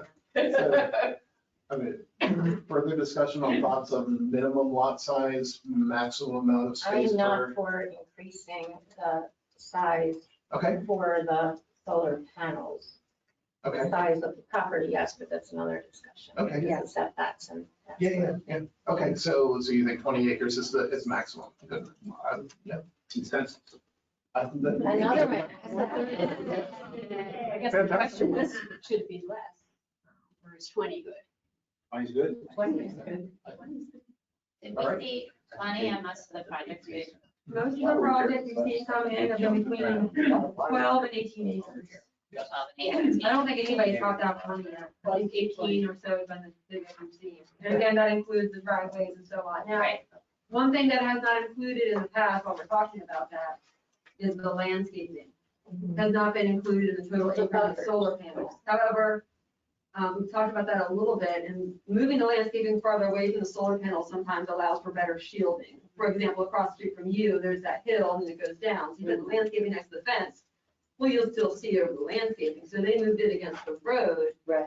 to provide a better buffer. That was not included in the total acreage. So the question is, should the landscaping be included in total acreage, or is that exempt from being classified as No, solar? it should be included total acreage. The more we keep getting wider and wider, well, now you got 20 acres of panels and another 10 or 12 acres that you can't farm of view, Take you know, away, to right. shape view. Heck, no. And that's big conversation and specific criteria. We're trying to. Yeah, I think the setbacks and the buffers Should be included in it. Okay. or no, not included in 20 acres. No, I'm just saying, we're gonna discuss that Okay. further, right? Yeah. Yeah. We can do The that. depth and Mhm. density of the buffers and the amount Yes, of the yes, setbacks. we'll definitely talk about that. 20 acres is a lot of ground. Yeah, Yeah, it is, definitely not. Yeah, that's- Solar. yeah, That's a lot of ground. and that's what it is now, that's the maximum. So do you think it should be? Then if we Well, go I'm into just the, saying, when you get out into a 20 acre field, it's a big field. Mhm. You take the square footage of 20 acres. But if you include the buffer, we haven't talked about, Well, that's what I'm saying. I think the the depth of the 20 buffer. acres should include the buffer. It should. Yes. Absolutely. So we'll get to that. But if we go back to with what you're saying, like it is a large piece of ground, but if you go back to that minimum parcel size and you go back to Chris's example, if we use 50 acres as a minimum parcel size, right? And we stick with the easement being over the rest of it, then we're getting that 30 acres in easement. So that's a positive, I think.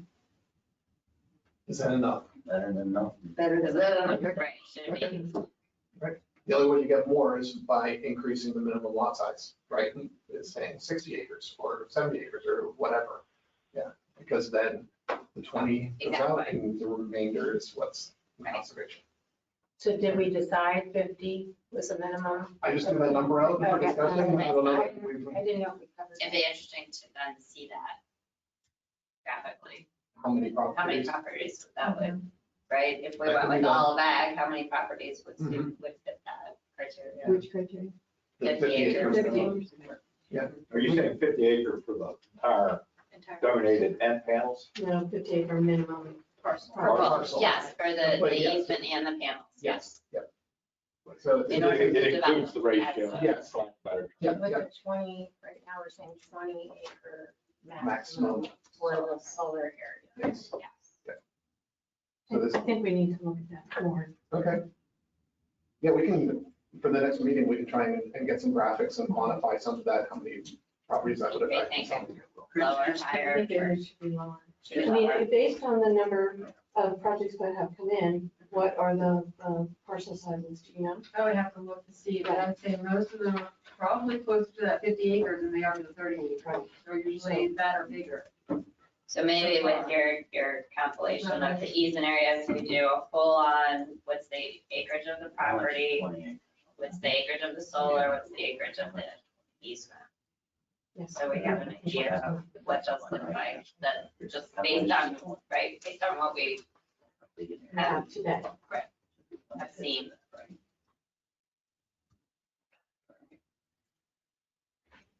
Can we talk briefly about the legislation that was passed last week that moves this from a pilot program to a permanent program? And what does that mean for the county?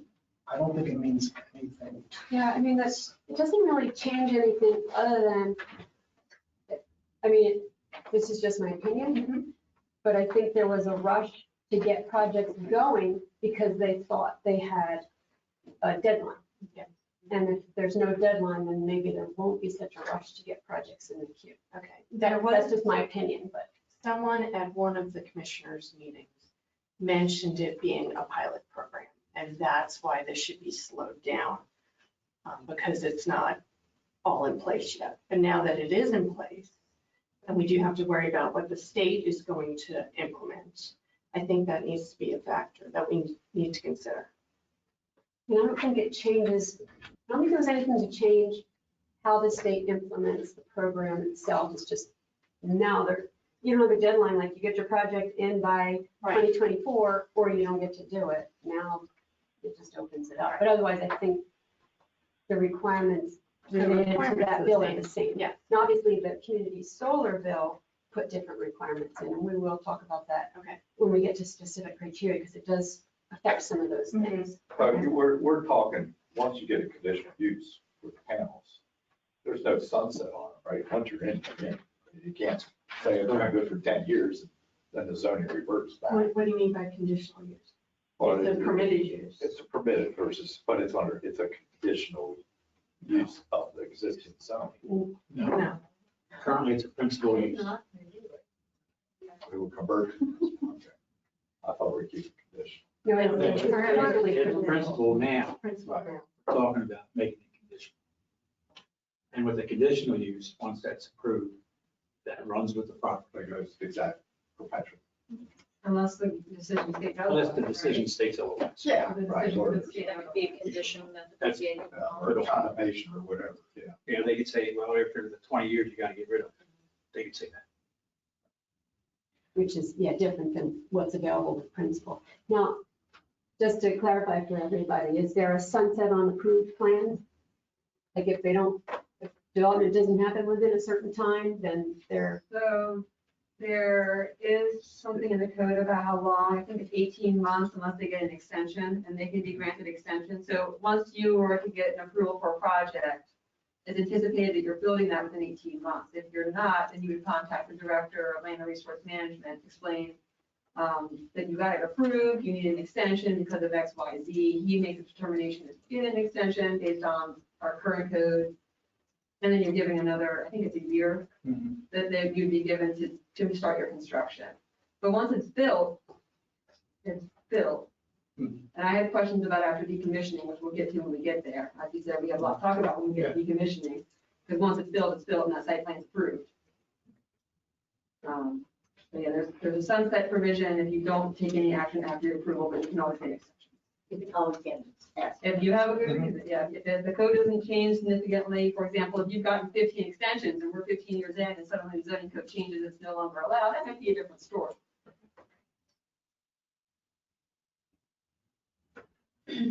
Good, keep moving?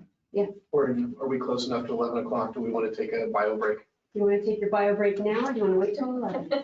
You're gonna have to give me a dictionary. 15 minutes. Bio breaks. Okay. Voluntary, whatever. Water fountain? All right, while we take a break for a I'm just gonna, I don't want to mess up the recording, so I'm gonna leave it. It's just, you know, it's just. I never did. Yeah, especially.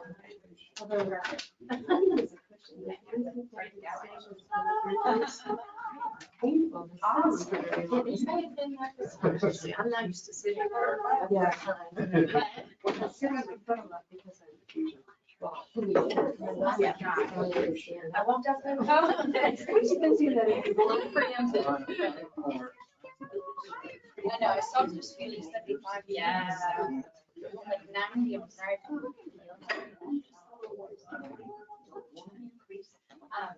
Yeah, no, when I was a government. She's a little.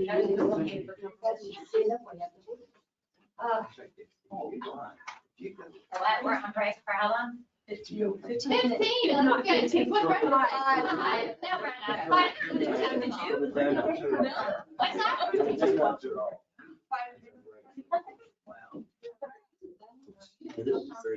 Yeah. 4 hours meeting, and I have to think ahead, you know? That doesn't break. You wanna go back? Oh, yeah, sorry. Good idea.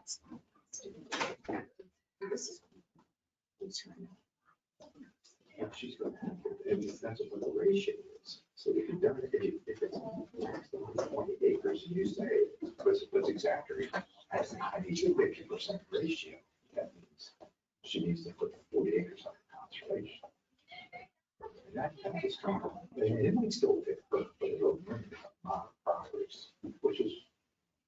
No, I'll say it. I'm more concerned about the size. I'm not concerned about the size of the solar area. Yes. I And am too. I'm hoping that they put all of it. Yes, But the whole parcel. you see, one of our biggest concerns was this, it's like the behind Reese Brothers. Behind Reese Brothers. So.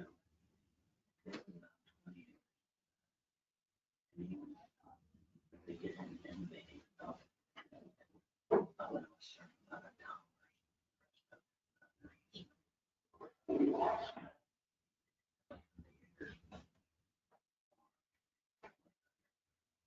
spend your time on it. You don't want to make it complicated. Nobody do it.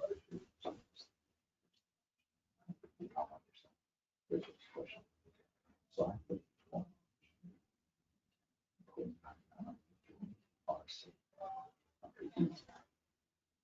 Good question. Yeah. If you think about this,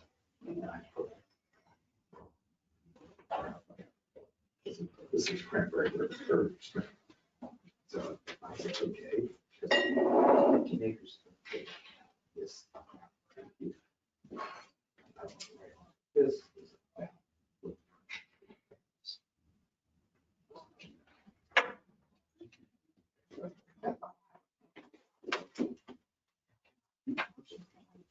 What I'd like to know is who lives in this shack here? That piece, that's an eyesore. Well, I tell you what, if I live in that community, I'd get rid of that guy. I'm sure they are too. How many acres you own there? 2. That's too big a lot for that area.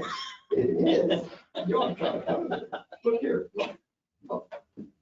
Look at this. If I was an assessor, Because I was working. why are you so accident prone? I'm not. By Cheryl, your, That aggravates you. the Nora property is 41 acres. You know, the funny thing about this, I don't know if you're aware of that. when I get my best friend was Steve Shaker. Thank you. Sure. Every piece of that property. I'm near and dear. I mean, I guess we shouldn't get into any discussion until everybody's here, but. Jay? Can we pass these down? So my neighborhood, personal business development. Yes. The houses that, are they residential properties on ag? Or Yeah. so it's not a residential All the stuff is fine. neighborhood. So that's Jefferson. Want to make sure I- So I have no. You can administer. So. I'll administer whatever you guys do. Right. Focus I've residential. told the commissioners that many Across the times. way is. It's zone residential. I may agree, but Whatever I you- may the disagree neighborhood with is you, all totally, I don't care. But whatever you say is. What is the right answer? You can't say it depends. No, Yeah. Trying to put this into. Right. whatever comes out and gets passed, Good luck. I'm all for enforcing, at least for the next 8 months. And then, are you retiring? Maybe retired. Oh, good for you. You counting the days yet? Months, how many hours? I haven't done hours yet. I'll be there soon. Today's what, the 19th? That's what, 8 months, 11 days? Good for you.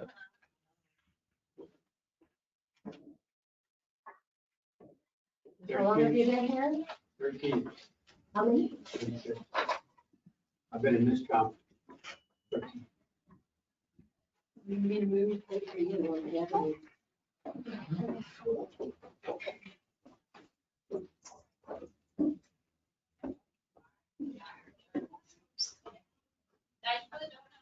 Yeah, thanks for coming. Yeah. Yeah, just let you know. Oh, I told the group I was retiring 3 years each year. They said, please stick around, please stick around. I said, well, May 1st, 2020, I'm out. November. I was all for that. I came so close to it saying, never mind. Because March, we sent ourselves something. Yeah. And I realized when I retire, there's nothing I could do. Yeah. I'm gonna just sit around and work. My original. Yeah, I was gonna travel. Together. Yeah, I was gonna travel over. I'm 92. So I wanted to make it a perfect, whatever. number. But then things happened, so I pushed it back that year. The best scenario is threatened retirement after you hand in the paper and they say, well, let's negotiate this. How would you like to work a couple days a week? And I went, yeah, that works. That's like I can work on going to that. semi and then it's a gradual. Yeah, I wouldn't have an issue with that. Yeah, that's what I Now, said. my wife would. Same thing. Yeah, let me pick my hour. Maybe not. Maybe not. Maybe not. But no, that's, I wouldn't be adverse to that. 25 years. So, yeah. That's what I said. I like it. If I don't have to do this, no meetings for this, for this, for this. Well, I'm sure I have to go to meetings and stuff. Are you fully retired now? Or are you- okay. That's the biggest. Nursing? Like the last 10 years. Oh. Then it's fine. Does it I tell you want how to to do do it. I wasn't with Right?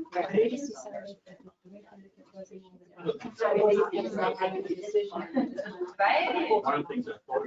No, I worked 30 hours. It was in almost 3 days. 3 hours each day. And that, yeah, it was- So you're gonna be trained about it. it was like the best. I thought you were gonna say, don't have the wife.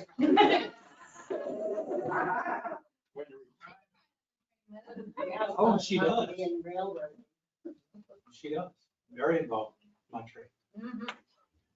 All right, ready to push forward? Right, so let's go to proximity of solar facility to other facilities, other solar facilities. So there's 2 things here. Well, one thing, setbacks is on here, and this is just like a yes, no thing at this point. And I'm pretty sure we're all gonna say, yes, we wanna control that with setbacks to some degree, which we can discuss the amount under specific criteria. But then there's also adjacency restrictions, and this is important because we don't have anything in our code currently about that, and part of the reason for that, and I think Chris mentioned this at the last meeting, is the state, up until April 10th, had adjacency restrictions in the state law. So you could not put a community solar facility on a adjoining property that already had community solar, so they couldn't be next to each other. Well, House Bill 908, which was passed in this session, changed that so that you can put community solar on an adjoining property, but the total can't be over 5 megawatts. Now, the state's cap on a facility is 5 megawatts, and we currently still have it at 2. But since ours is 2 per property, you could do 2 on one property, 2 on the property next to it, and still meet both requirements. But then we're starting to have like a cluster of them. So if that's not what we want to do, then that's something we might want to consider. Do we want to have an adjacency requirement, or, do we want to have them near each other? There's, I guess, arguments for either way. So that's the discussion. Can I check off the setbacks? Like, I know you all want to have a setback, right? So we will discuss that. But for adjacency, what are your thoughts on what the requirements should be? Like I said, the state law now has a 5 megawatt cap for like properties that adjoin each other, but it's more than what we could have done until that bill was passed, which was not adjacent at all. So that kind of increases what would be allowed in any given area. I don't disagree with watch clustering them. I think it's something we have to watch. I still say, I understand a minimum, but if these things come 100% more efficient, I don't care if it produces 10 versus 5. If it's on the same footprint, if it's on the same land, why do I care what the conversion rate is? If it gets better, it's better. And so I think we probably need something, but I think it's more space than it is megawatt. That makes sense. Right, and the other thing that I know we had talked about last time is if we're going, well, agrivoltaics is now required. So do we want to have that option with the, saying if we keep it at the 20 acre max, for them to spread the panels apart in order to allow sun through to what they're trying to grow underneath. So that's another thing that could affect it. Well, wouldn't that be slightly approved though? I mean, if you can't grow it, it's not going to get approved, even if it's permitted. You can't grow it. It's like I have to have a well to build a house. I can't get a well. If you don't I can't have grow garden the plants. apart, you're not gonna get enough sunlight to grow whatever you want to do, so you have to plan for that. Yeah. Do we want to set a minimum distance between the plants or the rows? Well, Personally, that I- affects the size of the. That's. Yeah, and that's- So that's what I was saying. I mean, I don't think we get that deep in the weeds. Exactly. No pun intended. Yeah. I do want to clarify, right? That's Right now, whatever it is only a word. Nobody showed me that it's the juice is worth the squeeze. So I I'm wanted more to, concerned about pushing those babies together and saving the land and So- these might be underneath. so there's just to differentiate some terms here. What we're talking about, what we're dealing with here is the code requirements, right? You then get into details from an engineering perspective, which would be in design requirements, which we are not pushing forth because the industry has their own design requirements. We don't want to put design requirements into the code, right? So as far as how far panels are spaced apart and so on, my opinion is we don't want to get into that level of detail because that is what the industry will determine that. They'll meet the requirements we come up with, right? So if the requirement is agrivoltaics, which the state requires, the industry will determine what the spacing is to allow that to happen. So I agree. Are there any specifics about the agrivoltaics? In other words, it has to be pollinator friendly, but what determines if it's pollinator friendly? Are there certain plants that need to be growing? Yeah, this is a state designation.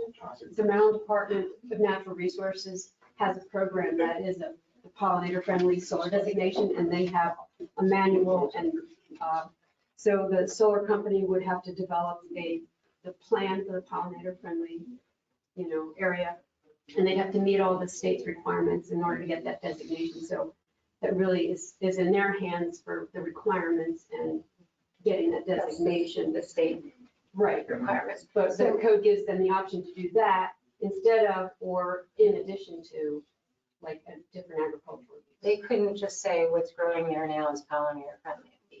I think it's certain species, like plants. Yeah. And that's agrivoltaics. And Yes. it's got pollinator friendly already on your solar. Yeah, you might. be- And it's less work for you as the landowner. You don't have to go out and mow the weeds or hay or whatever's out there. If I could ask about the pollinator friendly, maybe Brenda or Charlie might know. Is there a certification process to that where they will get like a documentation from the state that says this seed mix and plan is pollinator friendly? Like, how do we know we're using the plans that what they're proposing is indeed pollinator friendly? Right, that the program I was just telling them about with the state, you have to develop a plan and submit it to the state, and they approve, So there would be some documentation from the state they would have to show to us during the plan review process for us to say, yep, you've done pollinator friendly. yes, and then we can require that I think documentation. that's where I'm getting at. Have you Yeah. police that who monitors whether it stays pollinator friendly over that term? So that would be a site plan requirement, right? So the site plan requires that you met these requirements. If at some point during the 20 years that it's out there, if they deviate from that and they no longer, and it's all Johnson grass, then that would be a complaint to the zoning administrator. He would come out and investigate it. And if it is all Johnson grass, they are in violation of their site plan. And then the property owner would be notified that you're in violation, and there are penalties, and we can take them to court and so on. There are mechanisms to force them to come back into compliance. I'd like to raise an issue, and I'm looking at all of this from property owner rights and fairness. So we're talking about not having two solar facilities next to each other. And I know there's a complaint of two on the same road, on Fanny Dorsey Road, but what other industries or businesses are restricted in that way in the county? For example, not the best example, but along Route 26 in Eldersburg, there's dozens of nail salons. And I don't think there's a restriction on nail salons. No, there's not. So is there, Anything that in the county that has any type of restrictions, like it has to be so far away from schools, playgrounds and stuff like that, are more or less adult entertainment. Right. Which we only have one in the county that I can think of. That's been there forever. But that's the only use that we have. It says you got to be 1,500 feet away from the school or playground or church or a daycare center or anything like that. So That's the only one. is it appropriate to put, for the county to put those types of requirements into this zoning text? Whether it's appropriate or not, it's not up to me. So, but again, there is, the state law already says that. So we can't preempt the state law. So, but we could be more restrictive. More restrictive, yes, we could be What do more we want our restrictive, county to look like? Right. At the end of all this. Yep. but we can't override the state. And in your code, not for community solar, but for regular solar, and I'm gonna just quote this, the purpose, it's under purpose, and it says, The intent is to provide for safe, effective, and efficient utilization of solar energy while protecting the rights, health, safety, and welfare of adjoining land uses and landowners through appropriate zoning and land use controls. So I think that's the whole, It's just not in that section of code that covers. that's in the code for everywhere. Yeah. So it has that little piece about protecting the adjoining. And if That's to what me, if zoning you're is all putting about. another solar in the adjoining parcel or the adjoining, you're not protecting those people because you're doubling up on the solars and not doubling up on the other, the conservation, the other parts of it. She can't do another solar because she's already had it. Lucky for her, she's got a lot of land. But under this new law, if you had your solar and you didn't have any land, then you could have another solar right next to it. So there's a problem between the state and the county. Does the solar somehow self-regulate itself? Like, I'm just using an example, like cell towers, right? You wouldn't put two cell towers next to each other, right? But does the solar somehow max out the power grid? There's if you have- capacity limits on the circuit that solar farm is being attached to. So in the case on Fanny Dorsey Road, the two solar facility are actually connecting to different circuits, even though they're on the same road. Is that through BGE? BGE, yes. So there is a bit of self-regulation just by the nature of the capacity of the electricity. Yeah, and Maryland's got pretty strict rules actually from an interconnection standpoint on that, where the amount of capacity that solar can hook into is sort of, we would say, sort of arbitrarily limited. It's pretty low for a given circuit. It's not the same in other states or a lot of other states. So there's a real restriction there in that, if there's an opportunity for some multiple projects to go to one circuit, that's a pretty unique opportunity just because of some of the limitations from an interconnection standpoint. To the point that I was making earlier about, if you pay more, maybe you could figure out a way. That's possible, just paying more, but frankly, that would kill the project economics to have to pay for going past whatever the kind of limit requirement is. So those are kind of real filters, I'd say, for development. And I apologize, everybody, for being so absent this morning. It's been a stressful little period. We thought the bus was coming. They told us it was coming. We waited 45 minutes, didn't come. And so then I just drove the kids and then I just got back. And I really apologize for not being more present. Pat's point, even though there might be a limit on how much they can connect into one circuit. There are several circuits on the same road in a lot of cases. So I still believe that we need to address this. Again, it does, I understand your point because we often see an auto zone and an advanced auto come in right next to each other, right?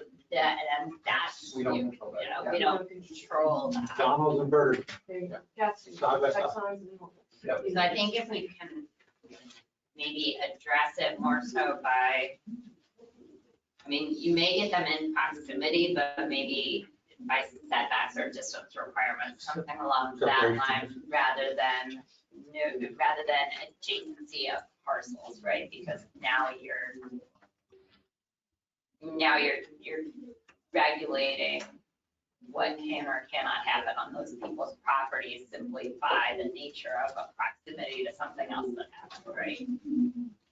So, but meanwhile, I go back to the cell tower thing all the time, right? We have people come in and say, well, that's not fair. My neighbor put it before I could do it.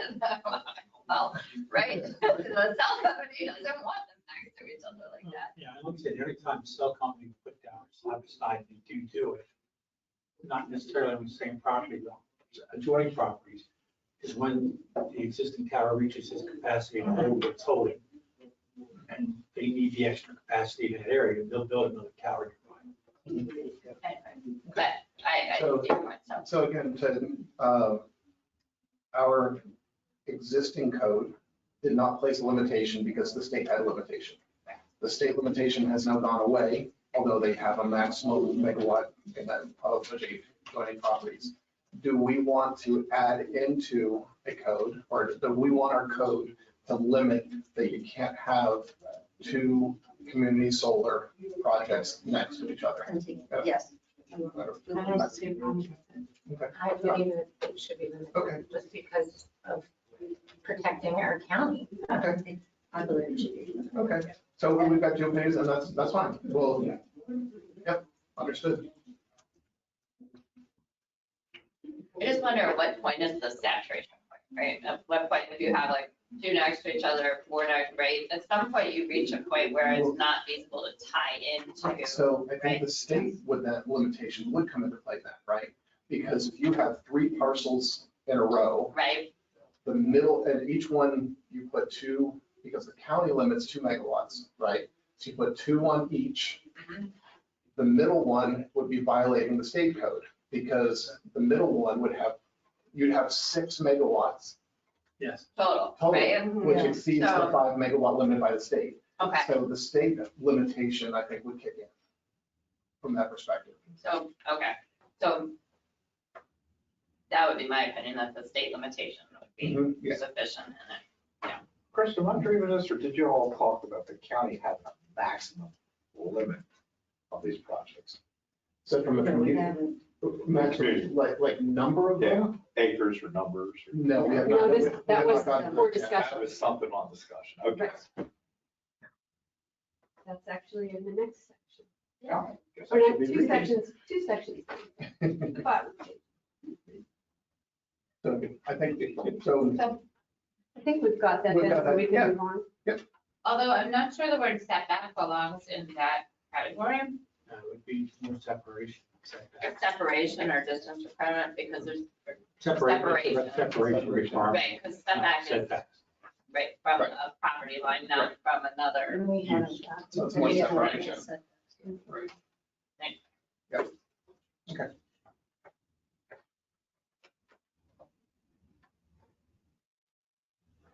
All right, so the next topic then is, in terms of how we're limiting what properties are eligible, we'll make the same change to the word setbacks here and say separation. But are there other uses that we need to consider? There needs to be a certain separation or an adjacency restriction or whatever other option there could be related to other uses. And of course, this would include residential. Yeah, so I think we talked about that this would get into the requirements, not the applicability. Because when we talk about zoning, Okay.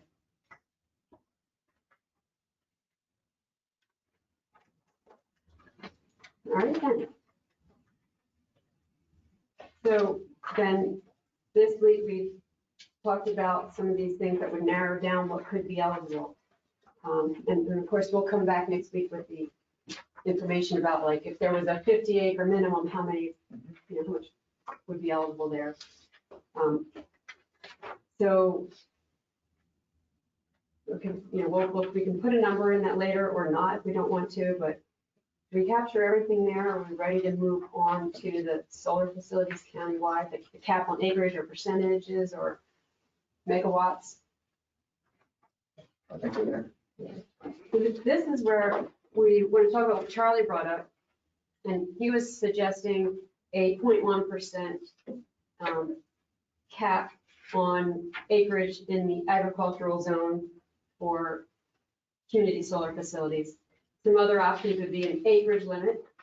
And another option would be like a cap on the total megawatts. And I don't know, maybe based on what you said before, Don, about the technology, maybe it is more about how much space it's taking as opposed to how much energy it's putting out.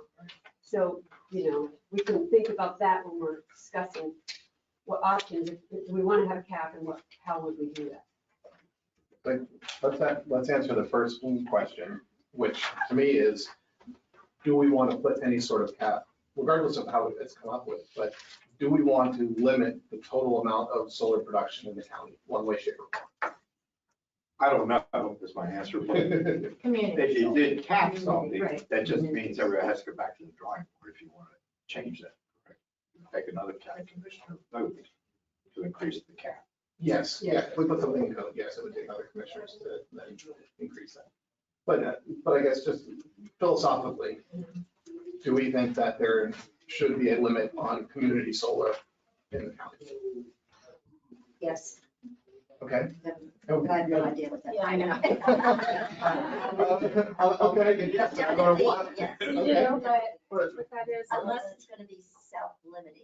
As soon as the trillions of dollars disappear, a lot of the solar is gonna Yeah. likewise. Well, disappear. so- And I do believe it's self-limiting, And it is. based on the proximity to three-phase power Yep. Well, and the economics of the project. And Yes, to I the believe other it is very criteria that we set, it is Exactly. going to limit. Yes, I think it is going to be self-limiting. So my opinion is that there doesn't need to be a cap, partly because I don't know how to come up with that number.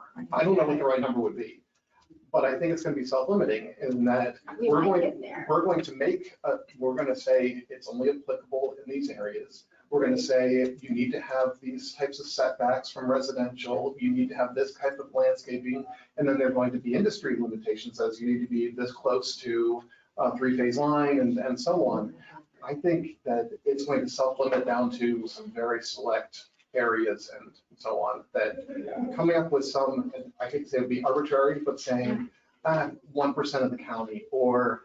and so on. Coming up with an arbitrary number can get you in trouble. Yes, yeah. So Where I've seen other jurisdictions, like other states and counties and so on, set limits is where they're not talking about community solar, they're talking about solar in total. So they've got people coming in proposing 1,000 acres of solar. And those counties have said, okay, wait, time out. We've got 100,000 acres, we don't want more than 2,000 acres of solar, right? So that's where they've set those limitations, because you're talking all utility, all solar. Here, we're talking very specifically to community solar. And I personally don't see coming up with a cap to that, because it'll be self-limiting. And I think we also need to be concerned about the state. And the state going forward is most likely will push things down. Mhm. And you don't want to have to go through this process again if you have some numbers that are less than Yeah. the state requirement. Consensus? I'll just say that the reason I kind of introduced that concept was two reasons, really. One is because I feel like there is sort of an echo, of folks saying they don't want too much of this stuff. This is an agricultural county. And if you do put a number on it, a percentage, it gives you that peace of mind that it will never be something that can spiral out of control. The other is that I agree, it is all limiting based on whatever sort of permit requirements there are, the program requirements, interconnection availability, landowner interest. There's so many different areas there that make it a limited opportunity already. But there's also a concern, I'd say, from the development side, that if you make all these kind of restrictions, setbacks, all these different things so kind of prohibitively sort of challenging, then it's sort of death by 1,000 cuts, and it can, be extremely limiting for anybody that has any interest. And so I feel like the reason I kind of pitched let's just say 0.1% of ag zone. I'm not saying do away with all the other requirements, but then at least maybe there could be a little bit more compromise on some of those other areas, so that we don't result in basically a non-development opportunity in Carroll County, because there are so many other limitations, and the force of those in aggregate combined basically prevent any market opportunity. So I see what Charlie is saying is I think there are two ends of the spectrum, right? One end is we have no limitation, but we have a lot of requirements.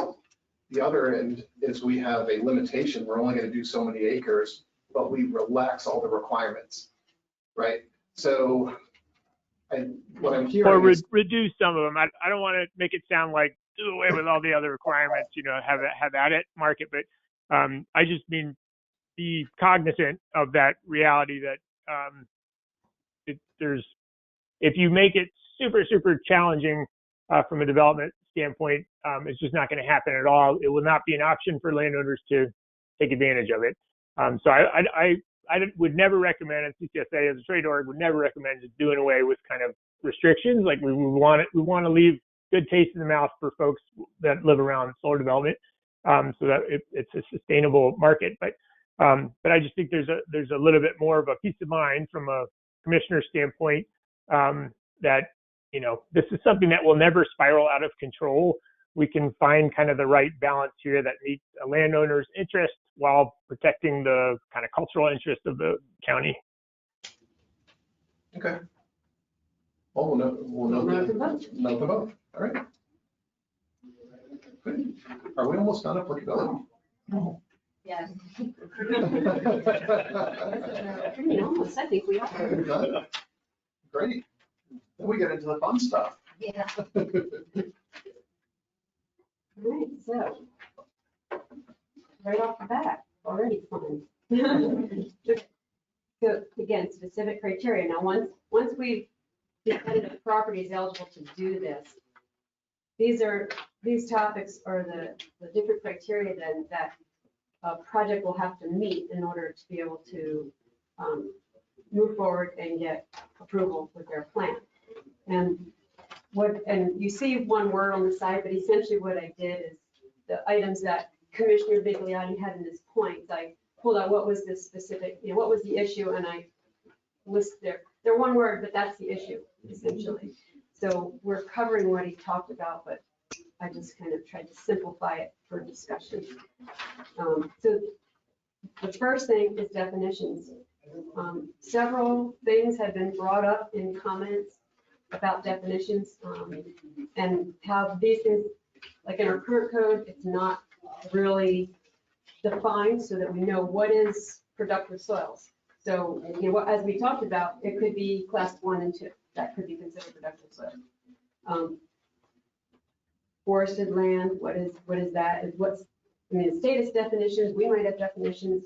Usually it's best to reference an existing law and what that means, but we haven't done that because it says you can't clear forested land. And what's considered productive agricultural land? And then there's abandonment, which I listed here as a definition, but certainly we would discuss that under decommissioning as well. So productive soils, I mean, we've kind of talked about 1 and 2 being productive. Is that how you would want to define that if that term winds up being continued and, you know, are included in what we put together? Yeah, I think you have to stick with NRCS's definitions. You want to rewrite it. I thought we agreed we weren't gonna have productive soil as a criteria. They'll spell it out. Right, that's why I said it winds up being in there, because it was brought up, yeah, okay. Okay, do we want to leave the abandonment question so we talk about abandonment and decommissioning all together? Yes, yes. Okay, so forested land, and maybe this is someplace you could start, like, do we have a definition, do you know, already? Doesn't the county say, like, if I want to buy a building lot and clear wood off, I can't do that without this license. Right. Don't we already have definitions? Yeah, so we're, Doesn't Farm Bureau have a definition yet? Doesn't Farm Bureau have a definition of? Well, the county has a code. I buy a 2-acre property and want to cut an acre trees off. I got an acre tree somewhere else. So they got a definition somewhere. Right, that's our forest conservation code. so, They stick with it as much. yeah, It's always the best route, because otherwise it's confusing. The So, definition, it says land under natural or planted stands of trees of at least 5 meters, which is about 16 feet. Whether productive or not, where is it, where is that from? somewhere. Sorry, So- put that in my notes, so the but county- I questioned what was the USDA definition. Well, so the county has a definition of forest Okay, in our forest conservation code, and it is a biological community dominated by trees and other woody plants covering a land area of 10,000 square feet or greater. This area must have a tree density of at least 100 living trees per acre, with at least 50% of those trees having a 2-inch or greater diameter at 4.5 feet above the ground.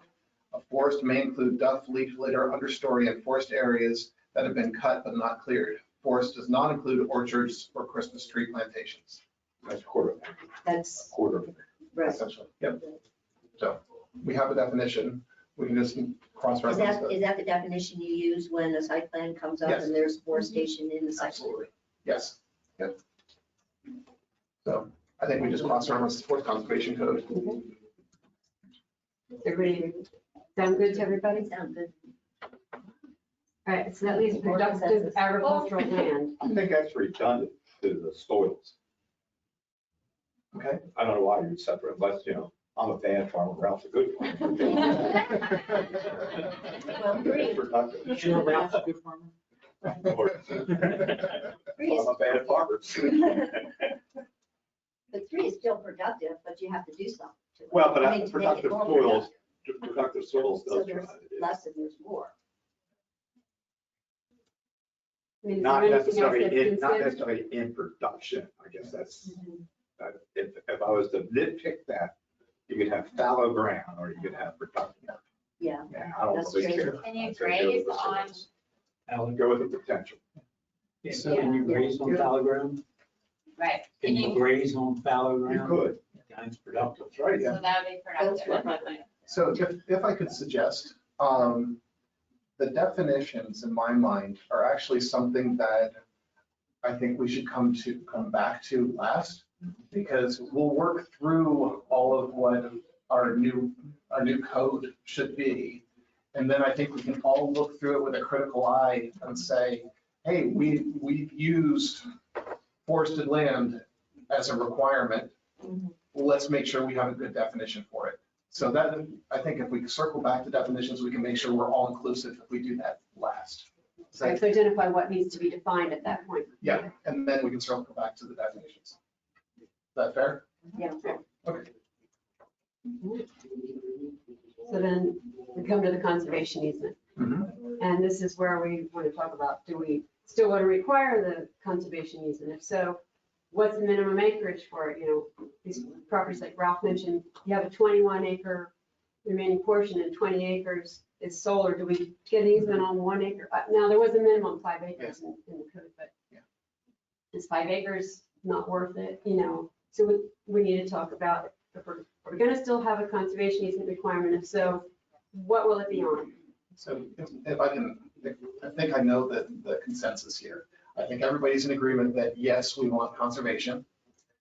The discussion remains what the minimum acreage of the property and the ratio, which we're going to get some additional information to come back next week. So if I could suggest, I think we can table this, but I think we do have consensus that yes, we want conservation easements as part of what we're doing. Question, does the state have a conservation easement requirement? No. No.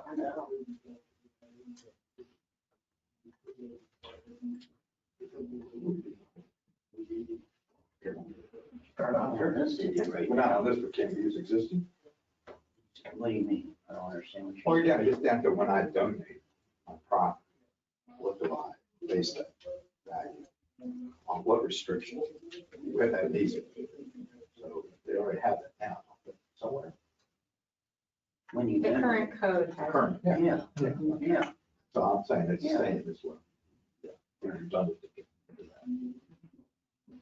Well, the other thing in that we just have to keep in mind, there are remainder portions that would not qualify under any easement program except the conservation type easement, say for trees or habitat other than farming. So, what are we protecting here? If we define that, are we trying to protect productive agricultural land, or are we just trying to protect land? So when you look at it,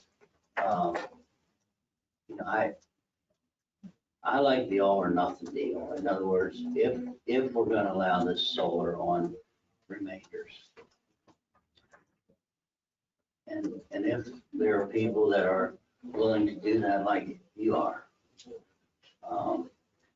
then I don't want to see that land cut up anymore and say, okay, you got 5 acres of solar, now you only have to put 18 acres of it under easement or 20 acres of it under easement. I want it all or nothing.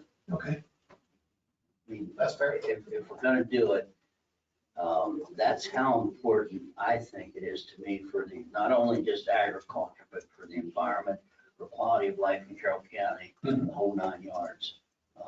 We are unique here, and I want to stay unique. That's what makes it worthwhile to live here. So, and that valley that area you live in, Cranberry, that is like the ultimate unique area for preservation, residential, the whole 9 yards. So I just don't want to keep chopping it up. To me, it's all or nothing. I do feel that owners with larger parcels are giving up a lot more than someone, let's say, who has 30 acres. And someone So there's where you start to get into the ratios on the larger parcels. That's what I'm getting at. Yeah. The smaller ones, I'm not even gonna have an opinion on that much. But these larger parcels like yours, to me, it's critical. Your property, even though somebody chose to develop it out, you chose to live on it as it is now for a reason. But that parcel, and especially when I look at that, and I'm very familiar with that piece of ground. It's a piece of the puzzle. You know, part of the program, our main focus in the program is try to grow the area, but make it contiguous. So that there's not little pieces here and there and there and there that's subject to all the stuff that Jay is responsible for looking over. And that's what. Right through me, don't he? Well, but you see what I mean, Jay? And we've had Jay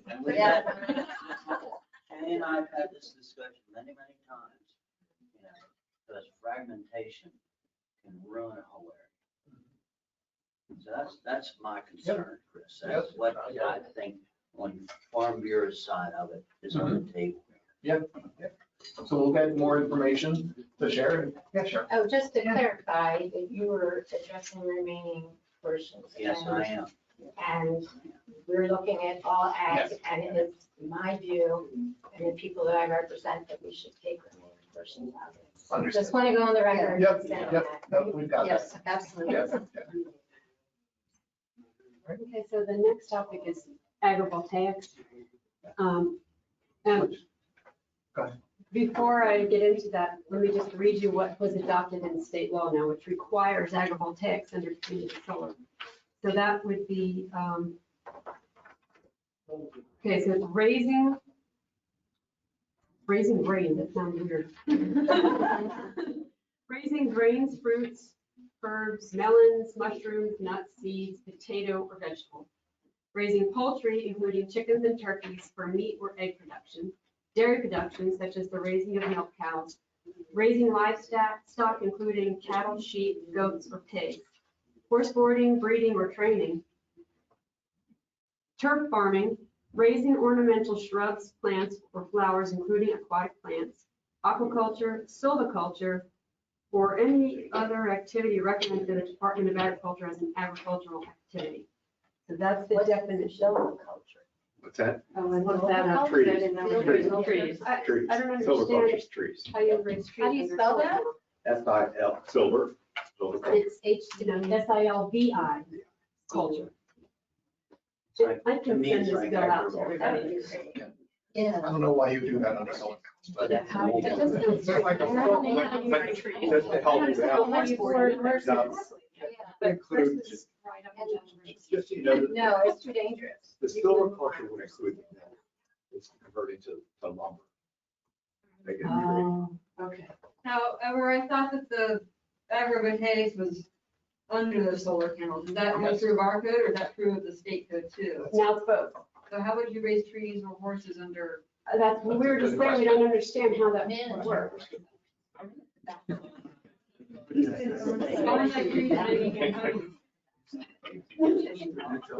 It's miniature horses.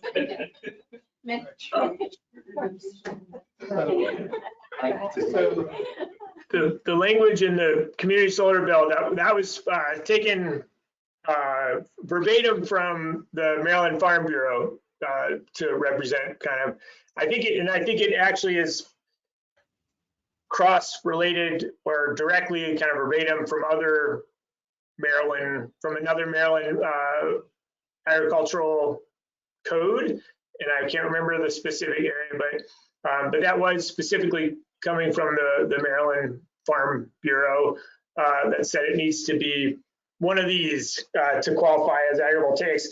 But I think that there's still going to be an implementation aspect to that, because as to y'all, what you're all figuring out, like it's like, what does that mean? You know, you grow one little bit, or I think you have to actually have like a commercial sort of operation associated with those things, so that it's a working farm as opposed to like a hobby or something like that. And I think in the you know, there's tax incentives also for agrivoltaics. And that's another area where I think the sort of definition and the exact kind of how that should be interpreted, I think is still under some discussion as well. So it's a very complicated, potentially some contentious area that still is yet to be determined, at least for community solar and agrivoltaics at the PSC. So the state Brenda read what the state has put into law. We can't be less restrictive, but we can be more restrictive. So I think the question for the group is there any interest in being more restrictive on the agrivoltaic side of what is required? One thing to point out there is I had this discussion with our legislative liaison.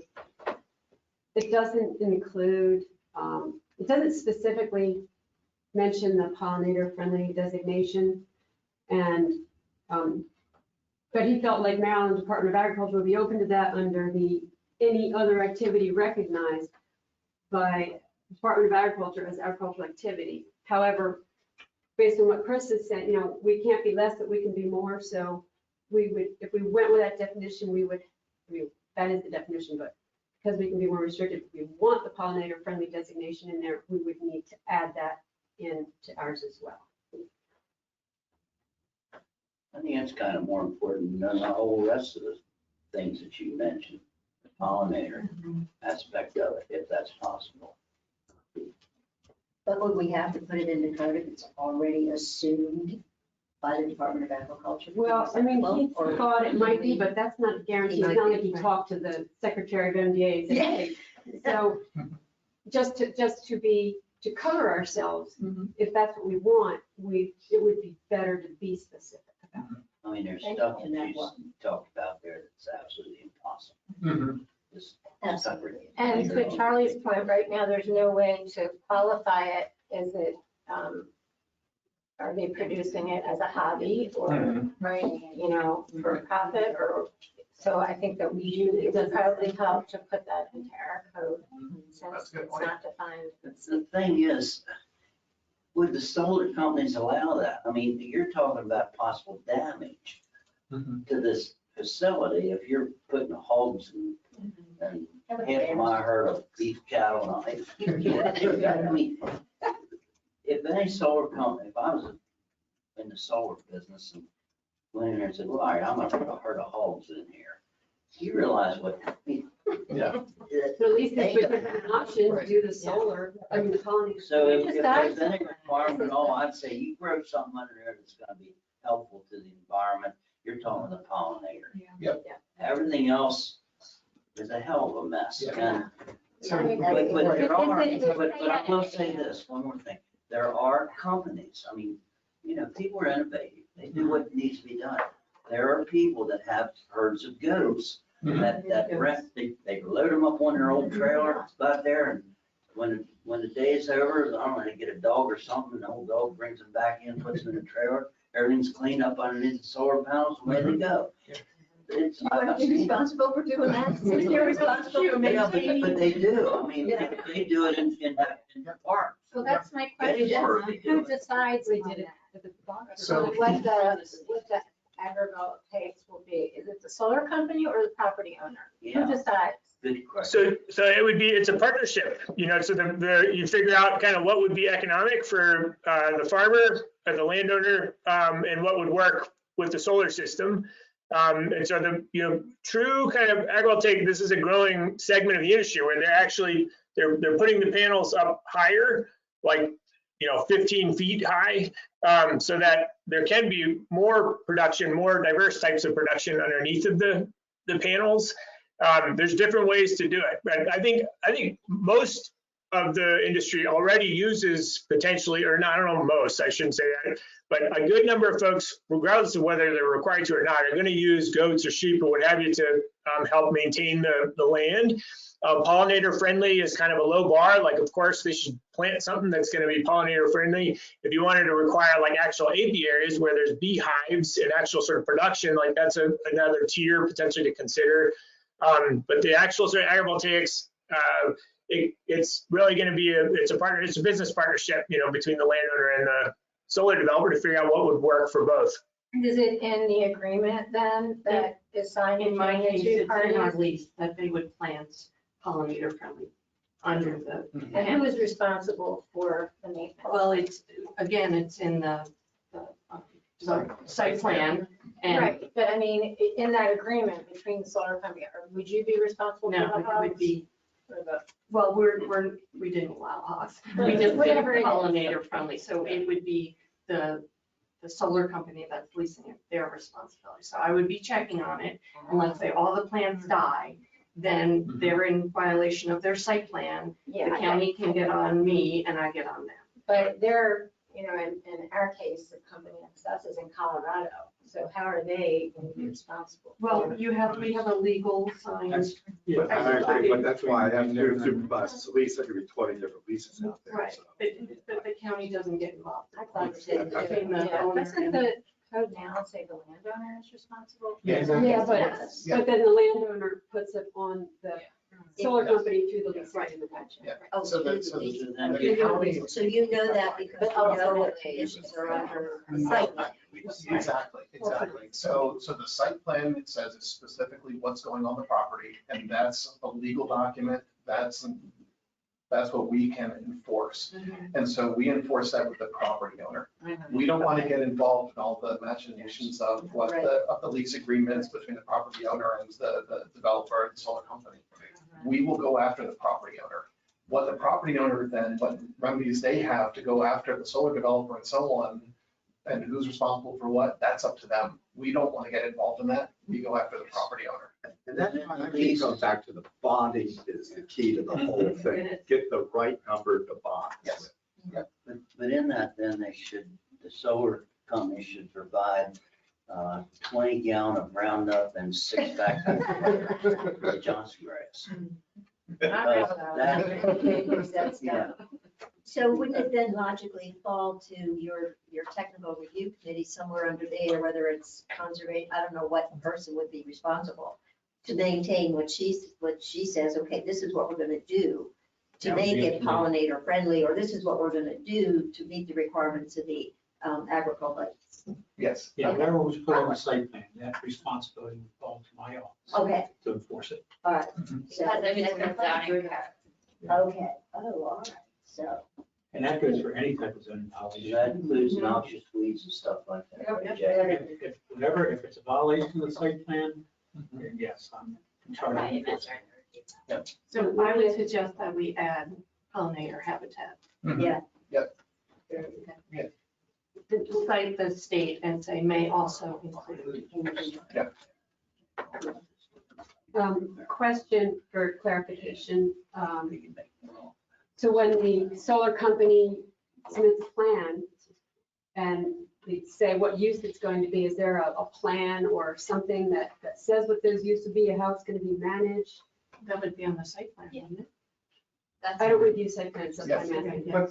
that's what Kirsten had just asked about, right? We would want to receive the The approval from DNR, approval, right? yes. Yep. But if it wasn't pollinator friendly, say So they're going to They do do hogs. I think it yeah, needs to I be. will say right now, site plans are processing right now. If that's something, this co-location agrivoltaics thing, we're really having a hard time getting the developer to write down on the plan what they're gonna do. Right. That's not to say they're not gonna do it. We might talk about it and they say, sure, we're taking this, but just having the communication of saying, add a note here, or show on the plan the area of planting, or whatever. Because a lot of them also, they're not too sure exactly what route they are going to take. Yeah. So I think it does need to be clear how they're going And to. things could change over time. They may start with one plan and come up with something different later that works better. But it's still something that they need to take care of. It's one plan that we can address. Jay, on- And so if we say, if a developer says, I'm gonna raise sheep or graze sheep rather, and they decide to change it to goats, do they need to come back and have their site plan? Brenda, on my farm, I'm required to have a conservation plan. I'm not talking about easements. I'm talking about conservation plan, how I farm my farm. That is required if you want to be part of any government program. I also have to have a nutrient management plan. So where I can spread manure, what I do with it, how much I put on. So what's wrong with putting a plan into this that would say, we're going to do pollinators and we're going to be required to make sure that they are grown there. And, you know, I have to have a plan on all my ground and what I do on it. Just to be clear, I wasn't saying anything was wrong with it. I was literally asking a question because I didn't No, know. I'm just putting it out there. But if all this activity is supposed to be done, and, you know, I'm talking in extremes here, but let's just go back to these old hogs. They could swipe that place clean in no time if they're not managed properly. Be a mud hole. You see what I'm saying? So if there's not a proper plan Would on they be in there. violation of our grading and sediment control? Yeah. Yeah, it would. Right. It's not see Jay out there herding up those hogs. No, you won't see me. You'll see my inspectors out there I doing mean, it. I know I'm using extremes, and I'm just saying that, you know, I don't want to see Johnson grass underneath there or stuff like that's gonna spread out, you know, that's what I'm talking But about. there is a mechanism in place within the county to address that. And any developer, I understand they take the shortest path to wherever they're getting to if they can. If they're required to do things, they do it. There's, you know, And the least expensive. there's extremes and everything. And I How have many a question. inspectors are there that? I have 2 inspectors. How do they monitor what you just said they would do, go out and check by complaints? Yes. Yes. So We are only complaint via driven. complaints, they don't say, I'm gonna monitor So if this you as on a a neighbor quarterly basis. Said they're not doing anything with their pollinator, it's not growing or anything. Right. If you complain to my office, I would send an inspector out and verify the complaint first. And if it's a valid complaint, then we'll contact the property owner and says, you gotta do something. Does the general public know that? Yes. Yes. Yes. Everybody who calls into our office, we're told that we need to have a complaint. And you're also required to provide us with the complainant's name, address, and phone number before we take a complaint.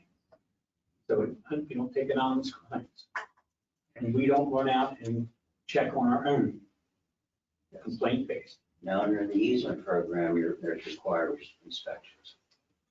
Now, so the question about the easement program, I understand from, when we talked about it before, and thought I understood, the property that goes under easement will be basically handled by the Ag Pres office. Yes. And then they have still the requirement of having a forest plan, have a soil conservation plan and all that anyway. Yes. Right, that's on the easement. On the easement portion only, but it Right. sounds like the concern from the Farm Bureau is that that should be on the entire property if we're gonna have ag purposes on the co-location. Do I put it right here now? I see what you're saying, but then again, like I say, that part of the property is a commercial operation, it's not an ag operation. So And this it's would be- regulated by the site Site plan. plan. Yeah, where the- You find the farmer just put language the same plans that the farmers have. Because I don't know if all of them would apply. That's right, it would not, might not only pollinators. Right. Right, yeah, so the part under easement So applies the the same. question is, but- is pollinators important to everybody enough to make a difference? I believe it is. So then is the question of, do we just limit it to, it has to be pollinator friendly and that's your choice? No, I don't think so. No, I think you give the You options. need to have, because like I say, even with pollinator friendly, at a certain point, it becomes kind of inactive. You need to get rid of it. Shove a couple goats in there, it's gone in what, a week or two? So it can't just be just pollinator, it's gotta be a combination to maintain. So, and the question was raised that, okay, if developer puts on a site plan that I'm gonna graze goats, and then they actually start putting sheep, would they need a site plan change? I would say no. What I would submit is that the site plan defines what they're going to do during construction and what's going to be out there when they walk away from the construction process, right?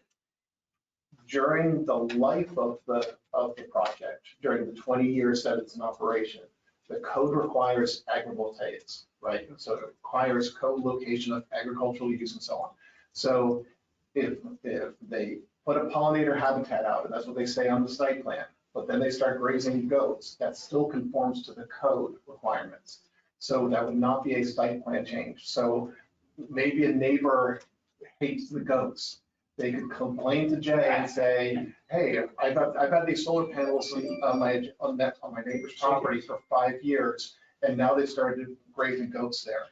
Jay would go out and investigate it, but because they still adhere to the code, it's a co-location of agricultural use, it's agrivoltaics, they would be okay, and they would still conform to the code. But if they put plugs on it and it starts compromising the drainage of the field or, you Then know, that would be something stormwater that would allow you to sit there and contact resource management. Yes.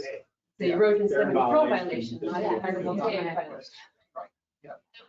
Yes, that via the site plan, it's a general note that they will address the agrivoltaic requirements as per blah, blah, blah. And that means you don't have to be specific, but it means that you are utilizing that list of Yes. criteria and you are doing something, we hold them to that. And if it requires something at the time of construction, what that thing is. So if they're going to do pollinator habitat, their planting plan Yeah. for their stabilization and so on needs to Would be specify the plants that they're going to plant. So we can make sure that it conforms with the pollinator habitat criteria. Yeah, I I think they have a should question. submit which one they choose. What they're gonna start, yes. Right. where they're gonna start. But it could change. Because if they plan on grazing cattle, even if that's stupid, but if they plan on doing that, Mini they're going to plant something different. They're not gonna plant pollinator habitat. Right. But they need to indicate that on the site plan that this is what we're gonna plant from a stabilization perspective because we're going to graze whatever animal du jour. Okay, so it's not that it's not on the site plan, so if they say it on the site plan, and if it changes, that's okay? Yes, Okay. Yeah. yes. Because as I know long as it's stormwater still- needs to know very specifically what's gonna be under that grass, under Yes. that solar panel, so we need to know up front. Yes, If that's flowers or. because that's other implications, yes. But long-term compliance, as long as they meet our agrivoltaics criteria, what the state criteria, they can switch up sheep to goats to pollinator to vegetable gardens to whatever they want, as long as they're meeting that criteria. But where were you on the state's definition? Okay. What about it? Where were we? Oh, we were- Well, it's a requirement. They adopted it. The Did they, legislature did they adopted it. define it? Yeah, that's what I read earlier. Yeah, I'll send you a bill out to I think everybody. that's- it's- No, Yeah. it's adopted. Yep, It so is. far. Just stick with that. They adopted it. And so it's, you know, it's defined somewhat in the legislation, but the regulators are gonna have to get into the nitty details of exactly how it's implemented. So usually there's a second layer of definition basically that clarifies everything. And I'll also clarify one thing too, which is that the agrivoltaics in the community solar bill, it's something that allows you to co-locate projects. So it's viewed as sort of like an incentive because it is more costly to do sort of the true agrivoltaics, which really does have like a workable farm component to it, as opposed to just having kind of pollinator friendly or, you know, some various kind of goat maintenance and things like that. So I think that there's a distinction between those two, and I just want to make sure that folks understand that we don't want to suggest that all of Carroll County projects should have true kind of hardcore agrivoltaics where there's production of tomatoes or different types of economic crops that are being produced in addition to the solar facility. That's a unique situation where there's a developer with some expertise and the farmer is interested or landowner is interested. They want to make something work there. Maybe they're trying to take advantage of the ability to co-locate projects because the legislation allows that. Because there's a little bit of economies of scale you can take advantage of to help, you know, address the cost, increase cost of doing it. But I think for just sort of a standard community solar project, the sort of baseline requirements of like pollinator friendly, maybe you say apiary, there's got to be beehive. There's more of like a sort of reasonable set of requirements I think that you should put on the projects, as opposed to saying they need to produce kale or have, you know, like an economic revenue associated with the what's happening under the panels.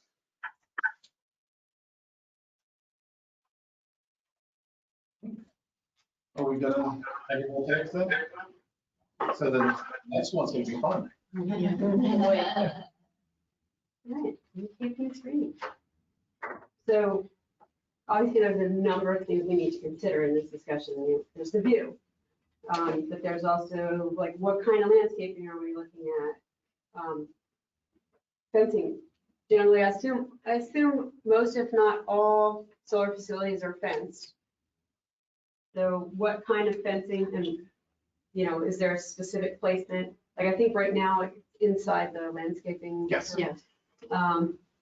Is there an opacity or level of screening that we're looking for, and the timing of it? So these are all things that we want to consider, and we're discussing what our options are and what we'd like to see. Well, first off, I think we should require fencing if it's not already required. I believe it's required from the Safety industry. issue. Yeah, and it has to be at least 7 feet, is my understanding. Safety.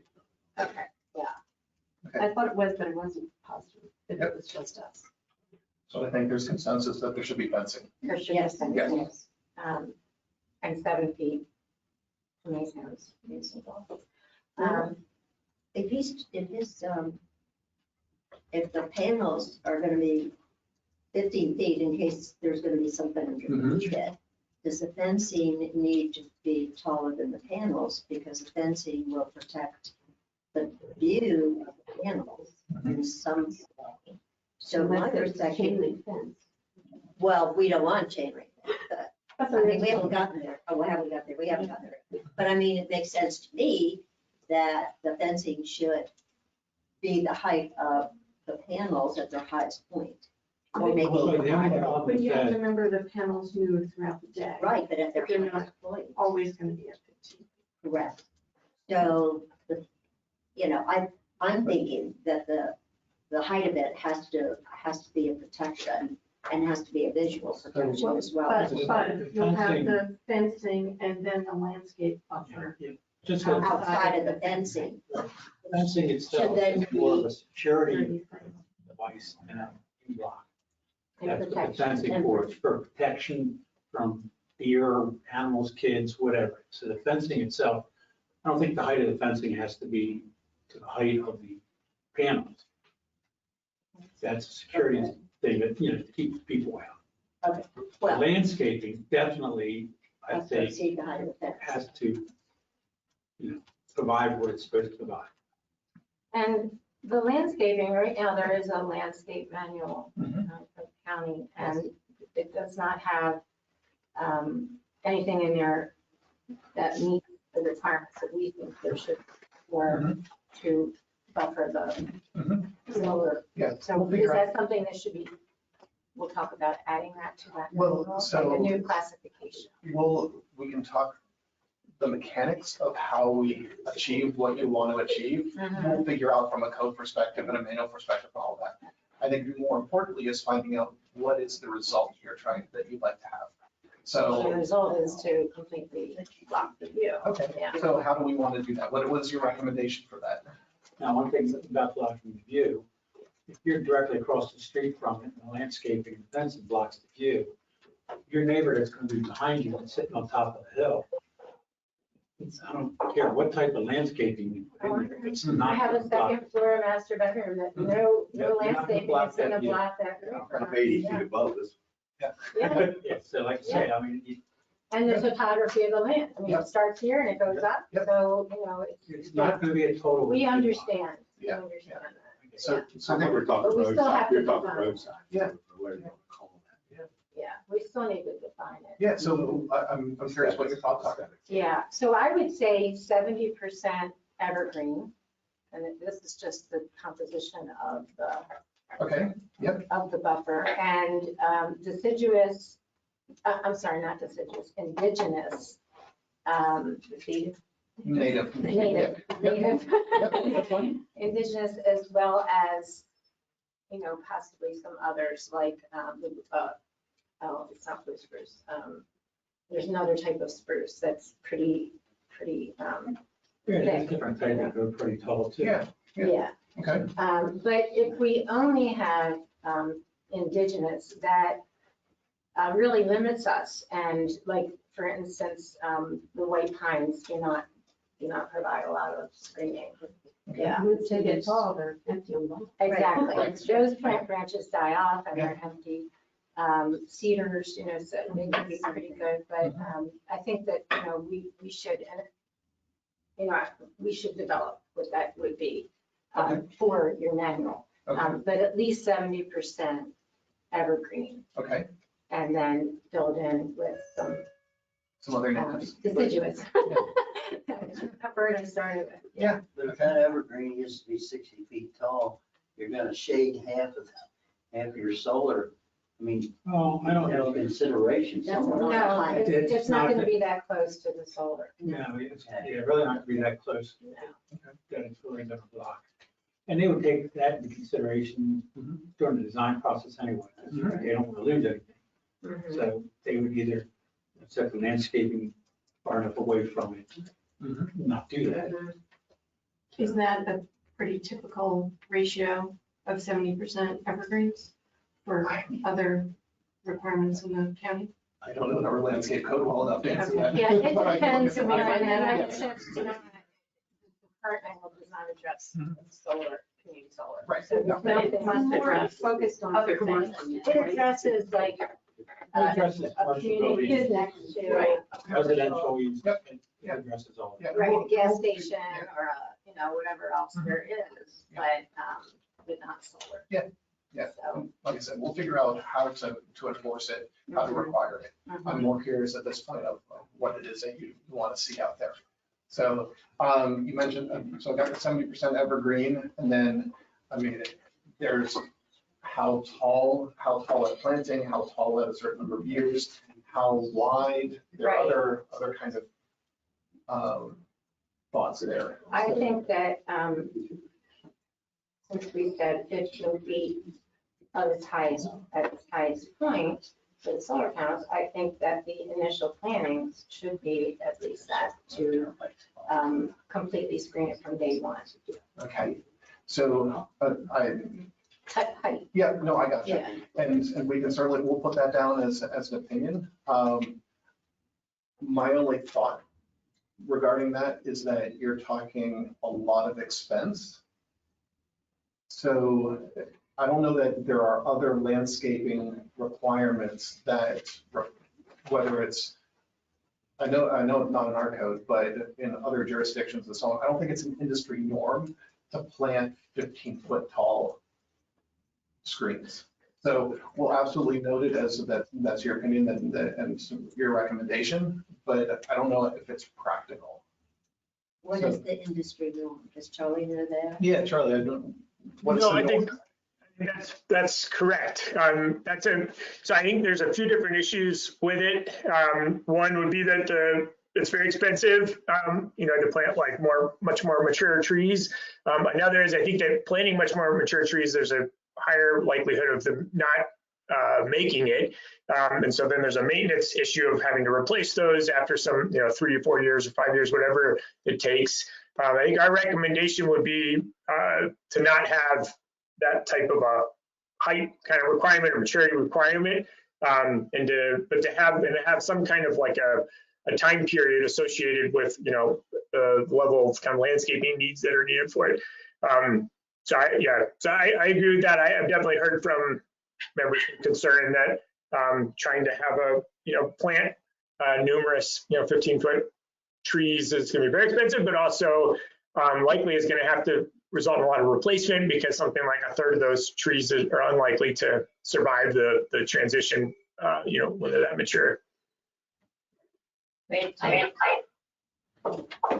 Not being that familiar with, like, I've only done a couple of tree plantings, right? But the point of like planting it young also is to establish that root structure, right? If you plant a tree that's already like, I don't even know how you do that, or if you can do it. I don't know if there's Very like large scope. saplings that are 15.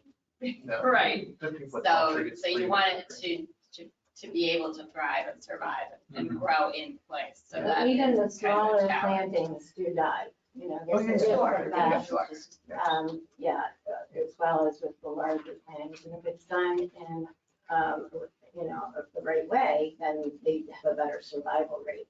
I think that berms should also come into play. Okay. I agree. Yeah. Berms are Uh-huh. important in order to increase that height. Mhm. So maybe a combination Yeah. of those. Yeah. Now, I have a question, and we were talking about fencing earlier. Would there be an option for an opaque fence?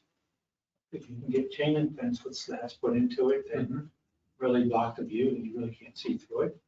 Or wood fencing that, that is opaque that you can't I see wouldn't through? want to see the fence personally. Well, I'm just saying, no, but that would be Trees in front. the trees in front of it, but with the fence behind it being opaque also, that's going to act as an additional fill in the spaces between the smaller trees until the trees grow. So are you asking, should there be a No, I'm requirement just saying it's to something that we could look at, make the fence opaque. part of Part the, of the lands. part of the buffer, like Screening. the Yeah. screening? Of the Yeah. street. I mean, they're going to require fencing no matter what. To me, security. opaque means you can see through it.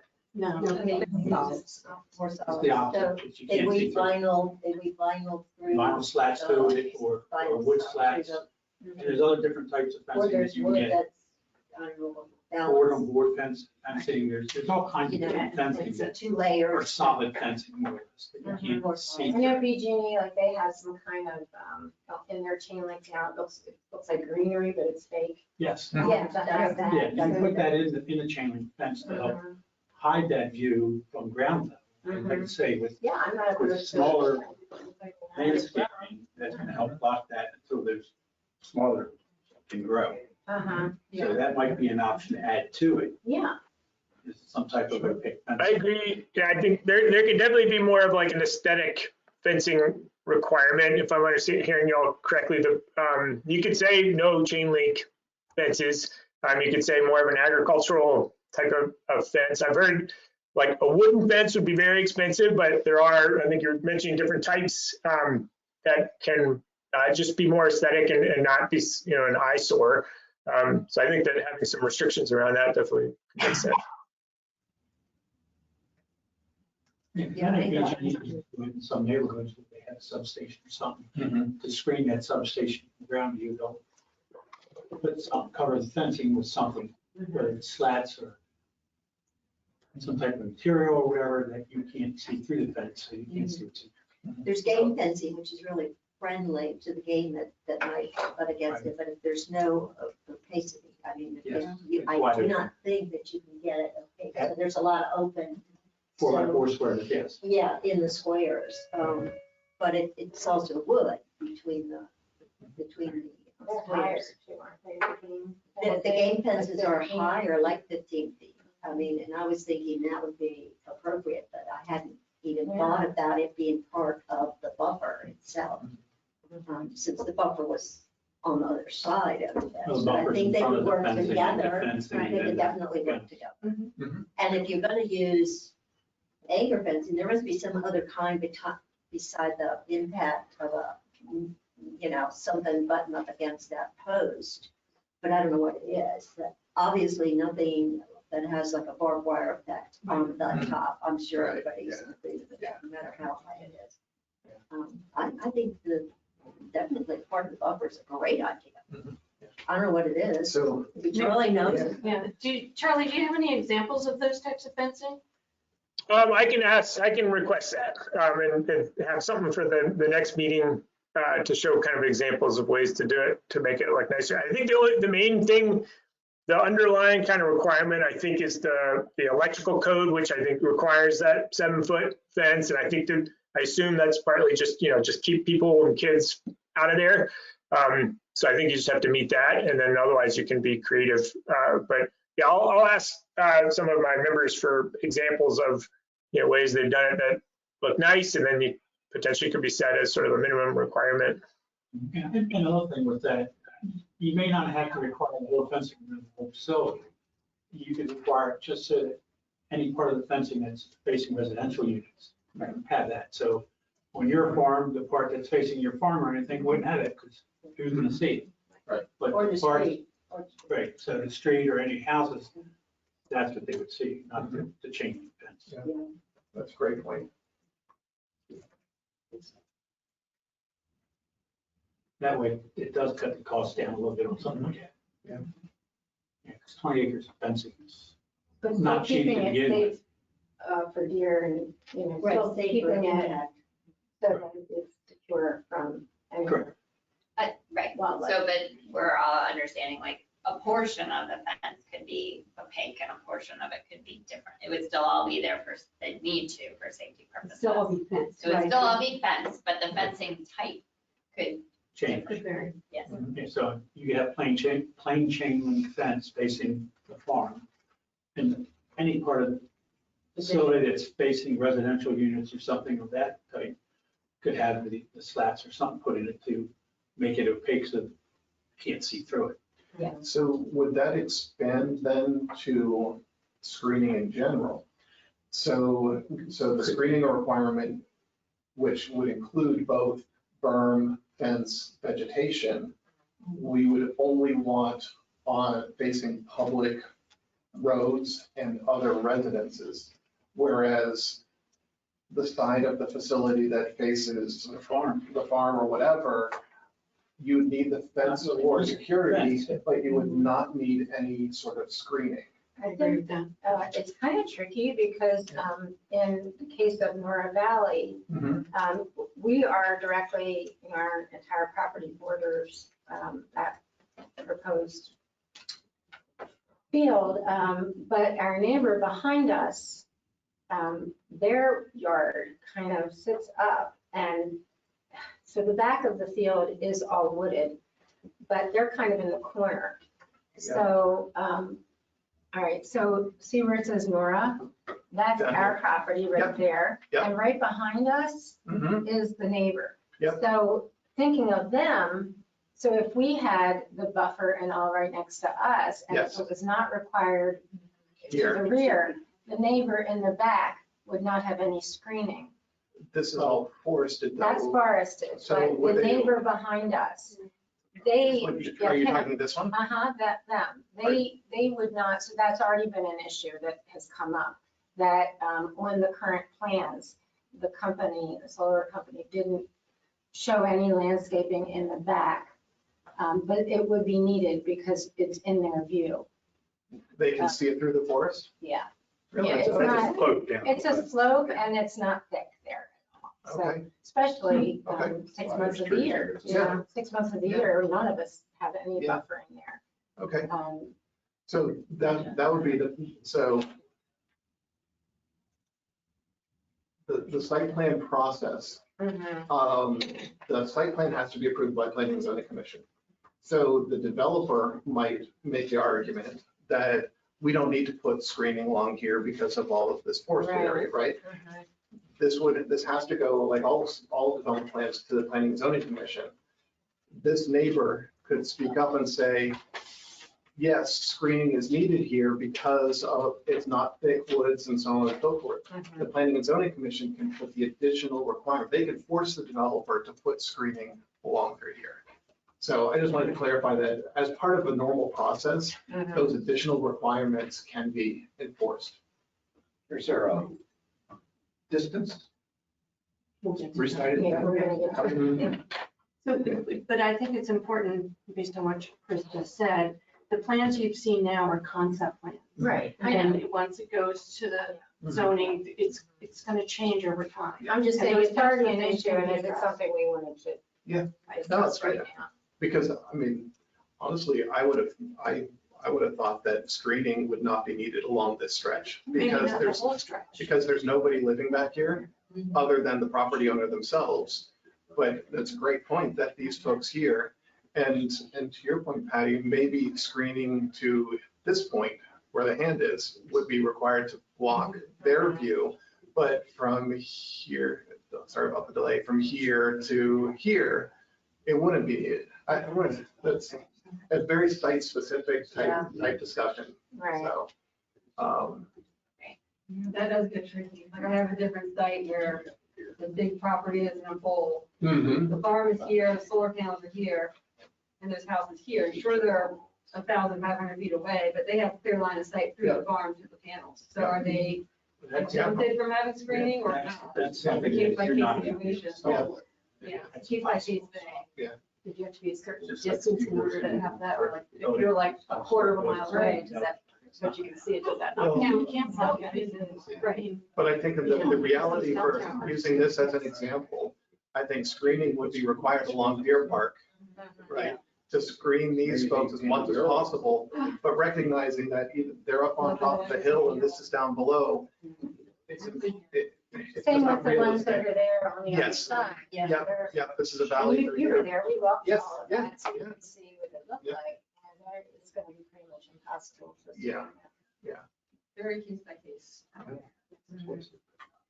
And that's what the planning commission is for, is look at it on a case by case basis. Mhm. And if something's additional required, they require. So you're saying that we would put in that the landscaping and screening are required only in relation to Residential. use. Residential uses and public right of and way. right away. Yeah. Okay, Is the joint? I'm just throwing Yeah, that as yeah, a yeah. suggestion Uh-huh. for discussion. Right, that's what I was doing. Yeah. Just throwing it in for discussion because I remember that it was an issue. Yeah. And right now, how is it worded? So I can- Oh, I don't. Right, are we modifying it this time? No, I think this is more of a discussion of what we want, not a how we're going to change the existing code. That's For residential use. Right, I just want to understand what's required right now. Pretty similar. Yeah. Okay. Laura? Yeah. It says, with the landscape buffer from residential uses on contiguous properties and public rights of way. That's how it's currently. Okay, written. got it. And that's exactly what you just said. Yeah.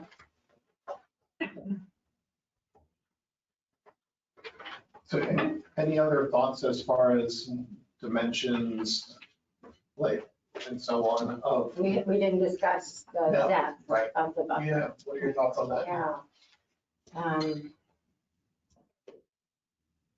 Is there a depth that's needed in order to get that many trees to do the screening? Or maybe Charlie knows. That's something, I mean, we can ask, we have a our landscape specialist who Mhm. reviews for the landscape code and forest conservation code. We could bring him to the next meeting and he could talk to, because the county has different types of landscape.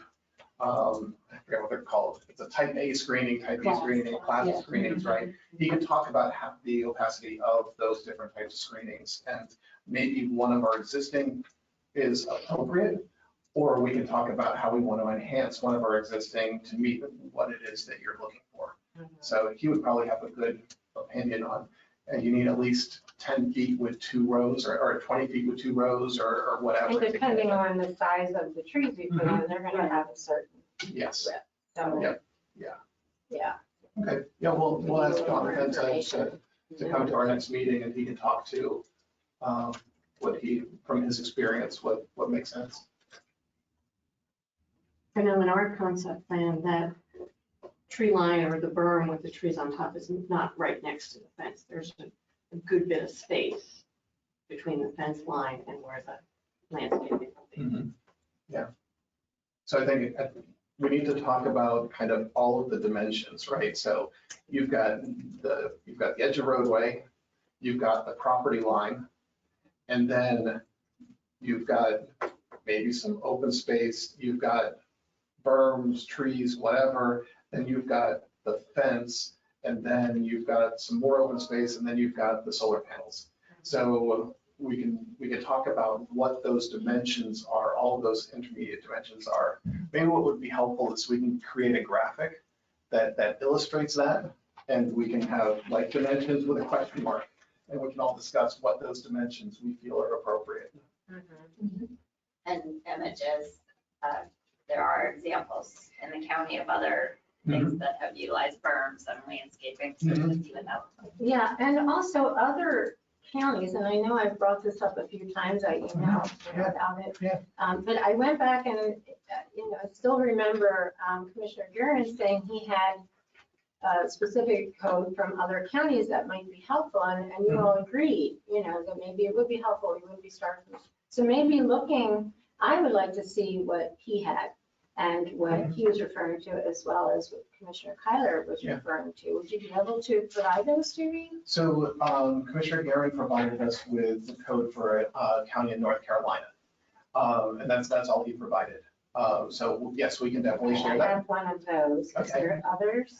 That's all that have we been were provided. provided? No, that's all that we were provided. And we've done some research into other counties, but the problem is that it's very different.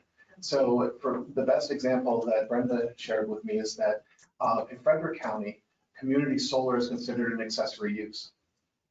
An accessory use doesn't have to go through an approval process with us, right? So if we were to mimic an accessory, what Frederick County does, you would just be building them and there's no approval process. So Are they for personal use or for? that is community solar, the exact same thing we're In talking Carroll about. County, it's for use on the property, but apparently Frederick County's defining it a little differently. Yeah. But that's why I was saying, like, well, if we want to look at maybe what other counties' landscaping requirements are, Yes, we look at those specific things rather than trying to say, all right, what does this county do as a whole? Because they tend to be very And different, what we but don't want to do, too. Right. I mean, I don't know what we we would do would with mimic. I just drove by one Sunday in Baltimore County that was horrendous. And I know of two, not too far from each other, one in Freeland and one in Moncton. Freeland, there was minimal screening around it, and most of what was there was dead. Mhm. And they were small. They weren't tall trees. They were, 4 feet, but they died and no one's replaced them. And I have photographs. I stopped and took pictures, and we do not want to mimic Baltimore Right. County in any Yeah. way. Yeah. So I just thought it'd be helpful for us to make sure we avoid some things and then maybe adopt some of the things that are working. So if you have a specific thing you want us to look for, we can do that. We don't have the resources to do an exhaustive research across the whole state or across the nation or whatever of all the various types of codes. So if you have a very specific, like you gave the example of Baltimore County screening requirement, we don't want to do that. We can look for Baltimore County screening requirement and bring that to the table. But a kind of all-encompassing, what is everybody, we just don't have the resources to do that exhaustive type of research. So the only one you've been provided is the North North Carolina. Carolina, yes. and of course, North Carolina does have different Yeah. laws and regulations than we Yeah. do, so some of it may. Yeah. So what North Carolina's code talks to is they separate two different types of solar facilities. They don't talk community solar at all.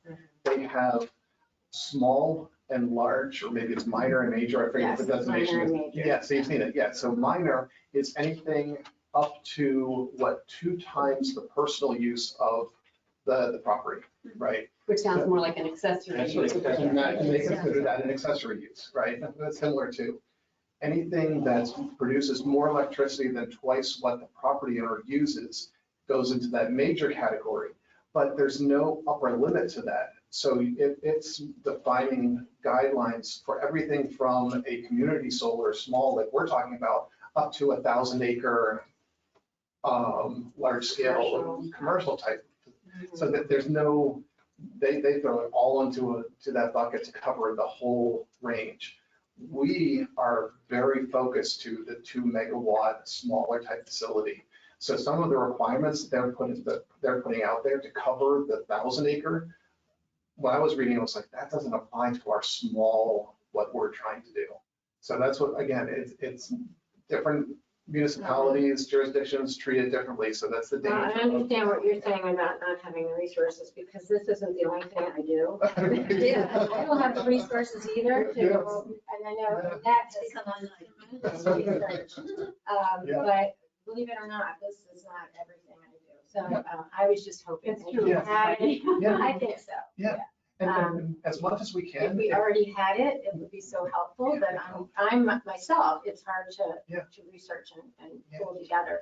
Before you know it, you've been sitting at the computer for hours and haven't, And we're happy to do some of that targeted research, right? So if we're talking about landscaping and you love what And I do Frederick County. appreciate what Yeah. you did send me. I Yeah. appreciate that you put it out to everyone.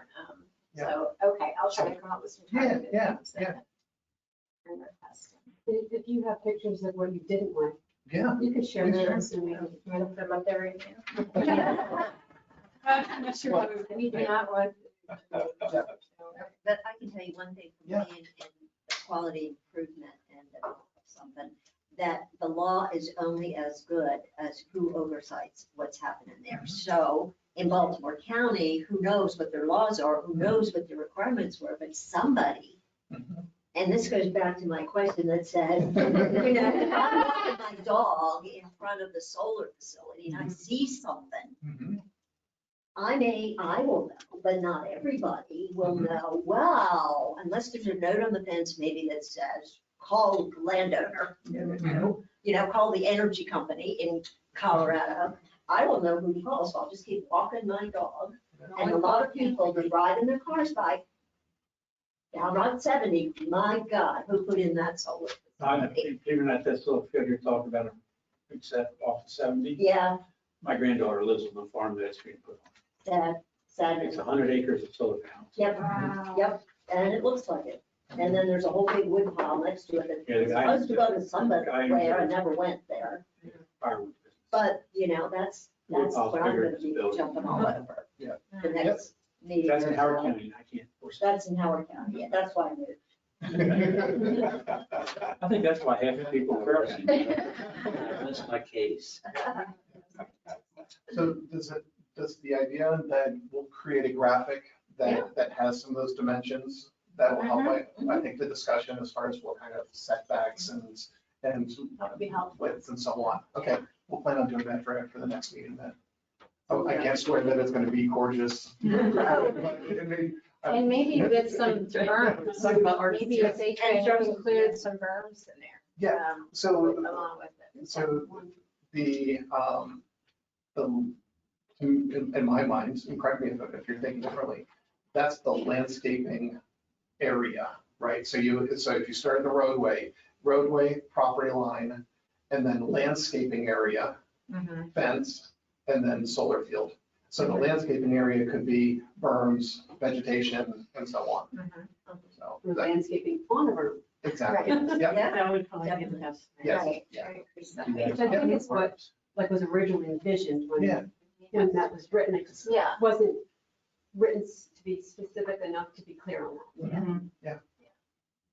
And there are other examples in the county of berms and landscaping up on Quarries. the quarry. Yes. Right, that conveyor, you can't see that from the road at all. Where is that? New Windsor. 31. The new quarry for Lehigh Cement, is Uh-huh. in New Windsor. There's a berm all the way around that quarry. Oh. It varies in height. And it's based on sight lines from the roadways or adjoining properties. And it's berm, and then there's landscaping on top of the berm. On the whole, two sides and the top. Right, and So it's you very can't see the extensive quarry. landscaping, it's trees and shrubs and it looks good. Yeah. So take a ride up there. Yeah, like I say, if you go about 31 past New Windsor, you're gonna be riding, Towards the Buttersburg, right? No, if you go No. through New Windsor and take the left to stay on 31, as soon as you cross the railroad tracks, there's like a few houses there, and then as you start to go up the hill, there's a brick house. Right after that starts Lehigh property, and then you'll start seeing Start the seeing berm with the landscape on the right. Go to Linwood, make a left, go through Linwood, and you'll see it on both sides of the road, heading out of Linwood For the conveyor belt? for the conveyor. I have this right? This is, Yeah. this is New Windsor, and then this is 31, and then there's the quarry. there's a berm all the way along 31. On the You very can't see beginning. Yeah, you never know what you're driving by. You did a really good job. Oh, you know it's there. When they blast, you know it. When the dust is flying out of it, you know it. When one little bit is dry, they know Is that where you are up there? it. Yeah, we farm all around Hit the sinkhole. that. Sinkhole. That's not the only quarry in the area, so other ones contributing. 3 of them around us. Medford has Medford. berms around it. Union Bridge and then that one is huge. So I think, we've got fencing and setback. I think we're going to table that to the next meeting when we have the graphic that we can start talking those dimensions. We still have half an hour. Let's start talking about the height of the solar panels. So I've seen a promotional type thing about agrivoltaics, and they talked about, I think it was 8 to 10 feet to support the agrivoltaics. We set the maximum height at 15 because we wanted to leave it up to the developer and the property owner as far as what's appropriate. If you're going to have beef cattle roaming underneath your solar panels, I personally would imagine you want them pretty high up. They'll crawl. But I mean, what are people's thoughts as far as an appropriate height? I mean, recognize absolutely that the height affects visibility, right? The one thing about the 15 feet is there's a farm in Frederick County that has their set 15 feet to actually raise cattle. And so that was one place I think that number came. The panels don't rotate, the panels are I'm not like sure. No. angled, but don't They won't. rotate up and down. Some do, some don't. It all depends on what they're. Yeah, most of the ones now, often, as long as there's enough space, because you have to space them a little bit more if it's on a tracking system, but they don't track every direction. Most of them are just doing a little bit of east to west. It's called single access tracking. But then you have to space it a bit more, so the land's a slightly bit more that's needed for it. But that's become very economic. So developers will do that 9 times out of 10, I think now, for the most part. So usually that's what's done. But and I'll say, I think that at a minimum, I think 12 feet is kind of standard. I think 15 feet is more best practice and would allow for more options for agrivoltaics, basically.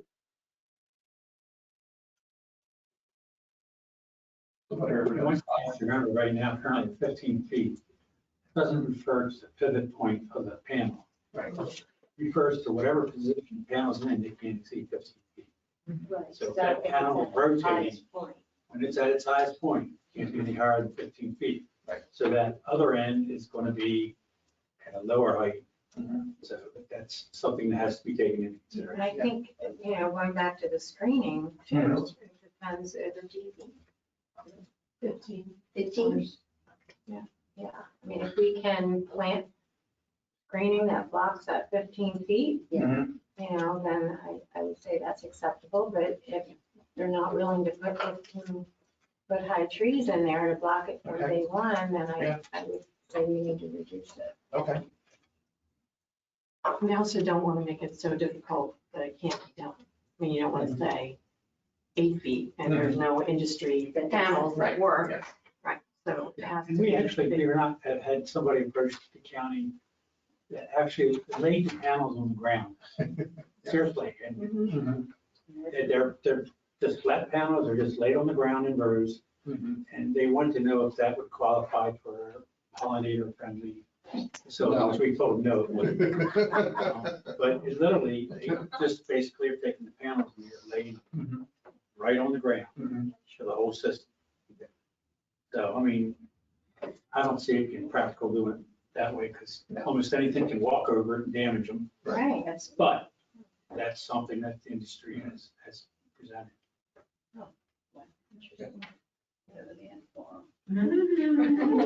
Could very well be. Underneath of those panels. You want to try to farm around that. Difficult with snow too. And it's solar. Cheryl, do you have a height that you have in mind, or you just think it should be lower than 15 feet? Well, no, if that is our maximum, we can provide berms and screening to, then I think 15, at the highest height, 15. So you're saying whatever height screening can be provided to, that's what you would recommend? I think it's maximum going to height? go along with that discussion and when we bring the landscape person in. Yeah. But if there's no way to provide that buffer from, the date of installation, then we should lower it so that we can do that. All right. Anybody else have any other thoughts? think Charlie knows what the industry on his end is, the standard between 13 and 15. Yep. So. So I- You said 12 is the average, Charlie? Is that what you Yeah, said? that's what I've been told by industry is, but like between 12 and 15 would be expectation, because they're big. It's on a pretty big platform, and you want to be enough off the ground so that you can still mow the lawn and do maintenance or whatever underneath of it. So they're pretty substantial, and then if it is tracking, then there's a little bit of a tilting that's happening. But that's what I was told, between 12 and 15. But 15 is more best practice. I mean, the goal is to. Sure. Yeah. So for their best practice. Okay. How about we start the conversation? I think this will go beyond our cutoff time. Chris, before you go into this, there's one thing, right now I have no problem. The inverters are not noisy at all. Okay. Is there any reason to write into the code, into the issue of a noise level? Thinking about the future. I don't care right now, Okay. why? Right. Do you need to do that? I mean, the county has a noise ordinance as it is right now. It used to be based on decibels, but it no longer is. Noise is sometimes very hard to enforce. And like you say, I know at my granddaughter's farm, there's 8 units down there and they are grouped together in one spot. And I can barely hear them when I walk by. Not an issue. That noise level is so minimal that I really don't think a noise limit needs to be set for, because, I mean, the panels themselves, you can't hear them. I mean, they're quiet unless it gets squeaky. I'm totally deaf, so it doesn't matter. But like I say, the inverters and everything, they run very, very quiet. I know they're quiet. I mean, my refrigerator is probably noisier than. Yeah. I I just got thought out of the about car future. and I specifically tried to see if there was any noise from, one farm that I went to this weekend, and the noise from the road, like, was louder than the. Yeah, like I say, with solar farm, the noise is usually, no matter what state, so far. And there might be just a level. But no, thank you for bringing that up, because I don't know if we had that on the list, but now you're gonna mention it. I have heard a citizen bring up noise as a concern. So, thank you for bringing it up, but I think we've got consensus that we're not concerned about noise. Sorry. Yeah. No, but thank you for bringing it Well, up. and then that would be, if there was noise generated, then that would be a complaint. That'd be the Right. people walking down the road. I don't mind. We need to keep it walking all over the county. Handled by the county sheriff's office, it's not handled by my. Oh, Under the noise. under the news, Under the noise new nuisance or the new nuisance? It's called noise now. It's not It's noise now. We Charlie, need to start can you walking shed some together. light on that? Is there noise generated by the commercial solar panels?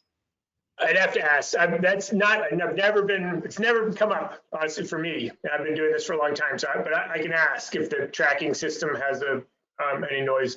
The inverter shouldn't have any noise, but it's possible the tracking system might have a little bit of noise tilting, but it's so subtle, it's following the sun. So it's not like it's going to be this loud thing going, like, it's going to be very slow that's happening over the course of the day. But I can ask, but I don't think I don't think you all should waste too much time on that. If something's speaking, they can lubricate it. It takes care of it. But there's no like constant hum that you're aware of? A constant? No, it's not like, no, it doesn't work like that.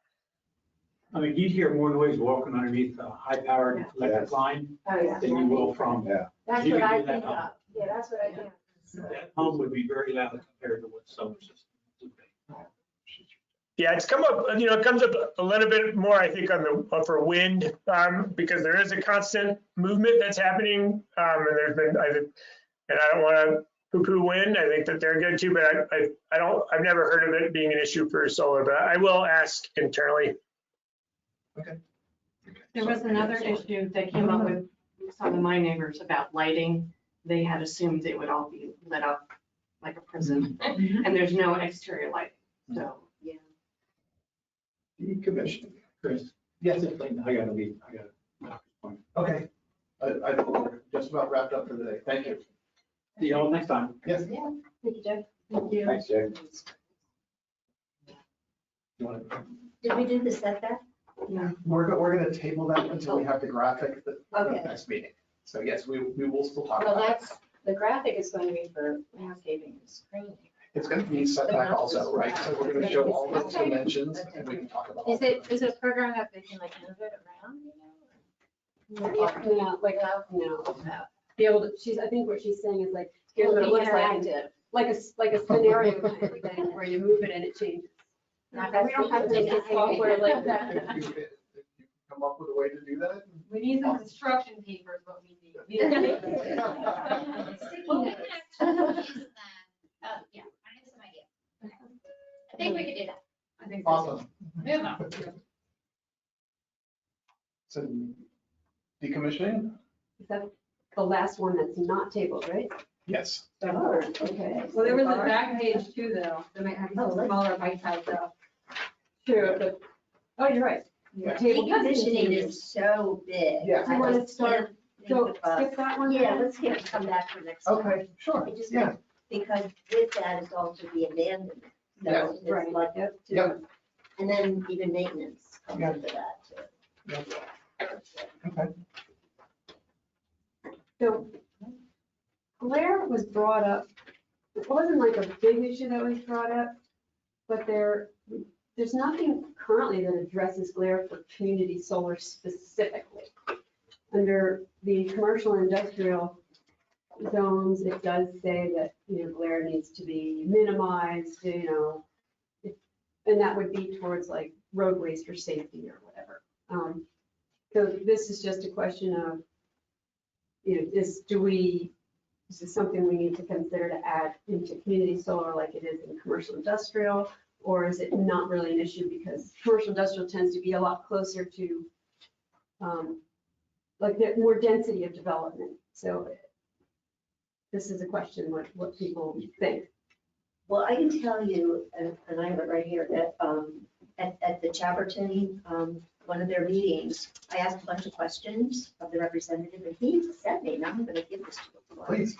The answer to the questions, one of the questions about will the panels have glare-proof finish? And what he said was, all modern solar panels are manufactured using an anti-reflective coating. Solar panels are designed to absorb rather than reflect the sun. Now, so to me, that answers the question, or it should go back to Charlie to say, what is the industry standard? Where are they coming from? Are you using cheap panels so they're going to have glare, or are you using better panels so they won't have glare? I mean, that I don't really know. But I think the industry has control over that. And, whether you put that in a requirement that says all panels must be, must not have glare effect. And I think maybe the older ones do. Right. And if you drive down the road and it's an old one, you can get some of that flashback. And I think one of Maybe the. because that section of the code is older, that's why it was in there. And I think one of the, I think it's Joe, who gets a lot of glare from some solar rooftop panels, which is, we're not talking about rooftops, but maybe they don't do that anti-glare because they're, I don't know why. Because they're cheaper ones. So We have a commercial solar farm, I guess you'd say, on industrial land along Route 31 between New Windsor and Westminster. I drive by that to go to the other farm 2 or 3 times a day sometimes. And I've never seen it glare at all, no matter what position they're in. It's relatively They're new. movable. And I've never seen it. And when I farm land that's up, the slope is pretty high above it, which is maybe a half mile away or less than that. It's like a quarter mile away. And I can look right down on it. And in the morning, I've never seen glare, never. So maybe that's taken care The of. standard. I just. Should we say though, they should, I they was should be wondering about constructed that. of anti-glare Does materials? the state requirement mention it at all? The newer. You mean in the House bill that was just passed? I can check. I didn't see it. I think that's a great idea. Is to put some, a requirement to use anti-material. Yeah, I think it's And worth or it. in the site, in the Yeah. site plan. Or the Yeah. site, yeah. And I know I brought this up in at the beginning of our meeting last week, but I also, to reiterate, I do believe that, and we have some solar panel materials down here next, but that should be a requirement that the solar companies need to submit as part of their plan, a material data sheet showing exactly what is used in the solar panels. And maybe that anti-glare composition is part of that. Yeah. As of right now, I'm sorry, like, we are requiring for actual accessory, solars and stuff, we're requiring, to submit a glare letter to us from certified engineering firm, from the company, whoever does that, saying that it will be a like, it won't disrupt what's the name for that? Mitigated? Yeah, mitigated from the adjoining property and from the adjoining road, so it won't. And that's reduce the glare. written into the code, right, for Yeah. industrial and Yes. commercial. So we could just add make it something consistent. like Yeah, that, yeah, provide the glare letter, how everything else. Use the Easy same enough. language. And then how we can also enforce it to, if you call me and say that, there is a glare and I say, you have a letter saying that it's anti-reflective, so like, you have to fix it. Yeah. It gives you an enforcement mechanism. Yeah. Just use the same language, if the language is okay. Okay. Yeah, I'll just add that they really are designed to not create glare and reflect light, like they're specifically designed to do that. I think there is an anti-glaring kind of coating that most panels have on them now, and that's something also that I will just confirm. Maybe that's something incremental that you could have as a permit requirement, but I was just Googling here and I'm looking up like National Renewable Energy Laboratory said there's demonstrated lack of impacts of glare from photovoltaic modules. They show a picture of, the Denver International Airport. Anyone that's flown into that has seen they've got a large solar arrays at that airport. If there's anywhere that a glare would be most concerning, it would be for planes coming in and out and getting, blinded, having a pilot get blinded by that. And that hasn't been an issue. So I do think it's not an issue, but I will look into whether there's like some sort of additional best practice requirement that might make sense for Carroll County to include as a permitting threshold. Thank you.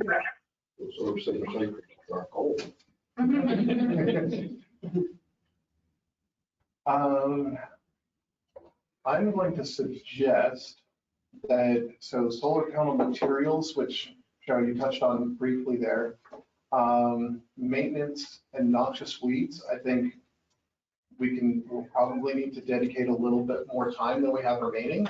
So unless anybody wants to object, I would suggest that we knock off 10 minutes early. I'll offer that. Can I ask you about the next meeting? Yes. Are we gonna have, for my homework, are we gonna have any goals for what I should be working on for next meeting? I think that's a great point.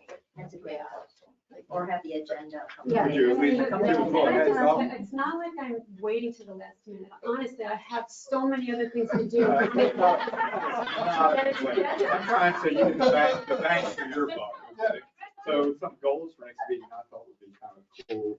So at the first meeting, we handed out a list of issues that Commissioner Bickley had raised. And we had a lot of information in there to support that. Reading through that and understanding that, I think will lend to the conversation. But I think we're doing really well at this point, that we've covered a lot of the specific criteria. Like you've got the agenda. Okay, so if I could just kind of run through my question. When we started this meeting, I felt some differences, and I understand, and that's why we have a committee. I'd like to kind of, somewhere along the line, still air our differences, so we know if we're helping or hurting. compromising. Yeah, so if there's a, Right now, I'm not so sure of priority. I'm gonna say what I think. I gather the biggest difference we have yet to really isolate down, which you guys know, is what qualifies for the property. Right? Beyond that, landscaping view, I think we're all sounding like we're on the same page, so. Am I correct to assume that everybody's kind of nervously waiting to see what come up with the available properties? Yeah. And then, you talk about best uses. Is there anything that we could be looking at for other, I know we got some links in here, other topics that we should be reviewing? I know Wisconsin is something I've been reviewing because they have a huge issue with this right now. Any, or within the state, any other new developments that we should be looking at? If so, please maybe just put that in an email to us. yeah, I'm sorry, I'm not sure I understand the question. Well, we're not the only county doing this. So Right. what's everybody else coming up with? And has there been any change recently that we should be made aware of? You know, we just told us about the state has refined some of the stuff. Yes. Yeah. And is there another state that's, you know, how do you keep in touch with what everybody else is doing? That's, you know, That goes back to what you're talking about, targeted research. Yeah. yeah, it's tough. Yeah. All right, and then my last, which is just my personal thing, is somewhere along the line, I'll talk about from farm viewers' point of view, and me as a resident of enjoying agriculture and view, I'd like to really delve into the economics of, is this feasible for the landowner, for the farmer, and all that stuff. I'm not sure that's government's role. No, it's not. No, it's not. Well, it is, and it isn't. We have an economic development group here that should be saying this is this protecting? I could argue, Pat, I'll take your side. I could argue that if landowners of farms could abate some expenses, taxes and holding expenses, this could be a great idea. But then I could take the other side of what to do to the other people. So I kind of want to see and I'll do that on my own, I guess. But, Don, you're using your credit worthy. I know. You're underwriting, you're underwriting now, stop underwriting. Good. Thank you for this. Sure, no, it's fine. Yeah, it is interesting from that perspective, right? Because again, I'm gonna mention the cell towers, I'm sorry, but there's a lot of things that keep coming to my mind. So we have had people say, you know, I don't want that there, I don't want that there, until we get the people that are in that area that have had no service, right? And they struggle, and they're like, those are the people that cheer for it, right? They want that there. So I think until as a whole, as the community comes to understand and realize the benefits to them directly, right? Like what is, like, if I choose to buy into this community solar option, what that's going to do for my personal energy bill, right? So until people realize that, and because we haven't had this type of solar available in Carroll County, that's not even on people's radar yet as to how they will personally financially benefit, Well, right? intuitively, the markets will get it, but this could or may or may not affect the value of land. The There are lots of other issues besides I just kind of want to get that whether in my head. Yeah, and I'll tell you, most of the people we talked to were not concerned about the price of their electric bill being lowered by a few dollars or whatever. So It's that's one not of the the issue. pieces to the puzzle, right? It's Yes. realizing, as I go back to, right, we're not on this side or that side, we're looking for the total, like, that vision for Carroll County and how to get there. Yeah, and I think what I'd like to conclude with is we had some direction from the commissioners, and Commissioner Migliotti had that list of very specific topics. And we are trying to keep the scope so limited, so we stay on target and get this done. However, if there are other issues that we have not included in the list that you feel is a burning issue that we need to discuss, absolutely, please bring it up. Happy to discuss it, because we want to, the commissioners have tasked us with getting feedback from you all. They came up with their list of things that they thought from what they had heard that are the issues to discuss. But if there's another issue that you want to bring up and discuss, absolutely, please do so we can capture it. I have one, but I'll touch you offline. Okay. Do you plan on giving the commissioners an update, like in June or July? But I Oh, don't no. know. It's gonna be- Wait. Okay. Not tomorrow, but. The flow chart that I gave out at the first Yeah, I one, saw so you'll see on there, June 7th, we need to go with proposed changes in order to stay in the timeframe of the 6-month moratorium. So this is, we're gonna wrap this up and we're gonna go to the commissioners and get direction and have something, written, proposed to the planning commission. Actually, Before going back that. to them before that, because Yeah, originally you some said maybe point, yeah. tomorrow night. Yeah, and then we added the date because we didn't think we could get it done, so. Yeah. Well, yes, that was the plan. So you think before June 7th, you'll be Yes. going with this? Oh, yes, yeah. Yeah, because we're gonna need to get direction from that. Yeah, absolutely. Okay. All right, so I am going to stop recording. Thank Thanks, you all. Charlie. Thank Thanks, you. Charlie. Thank you, everybody.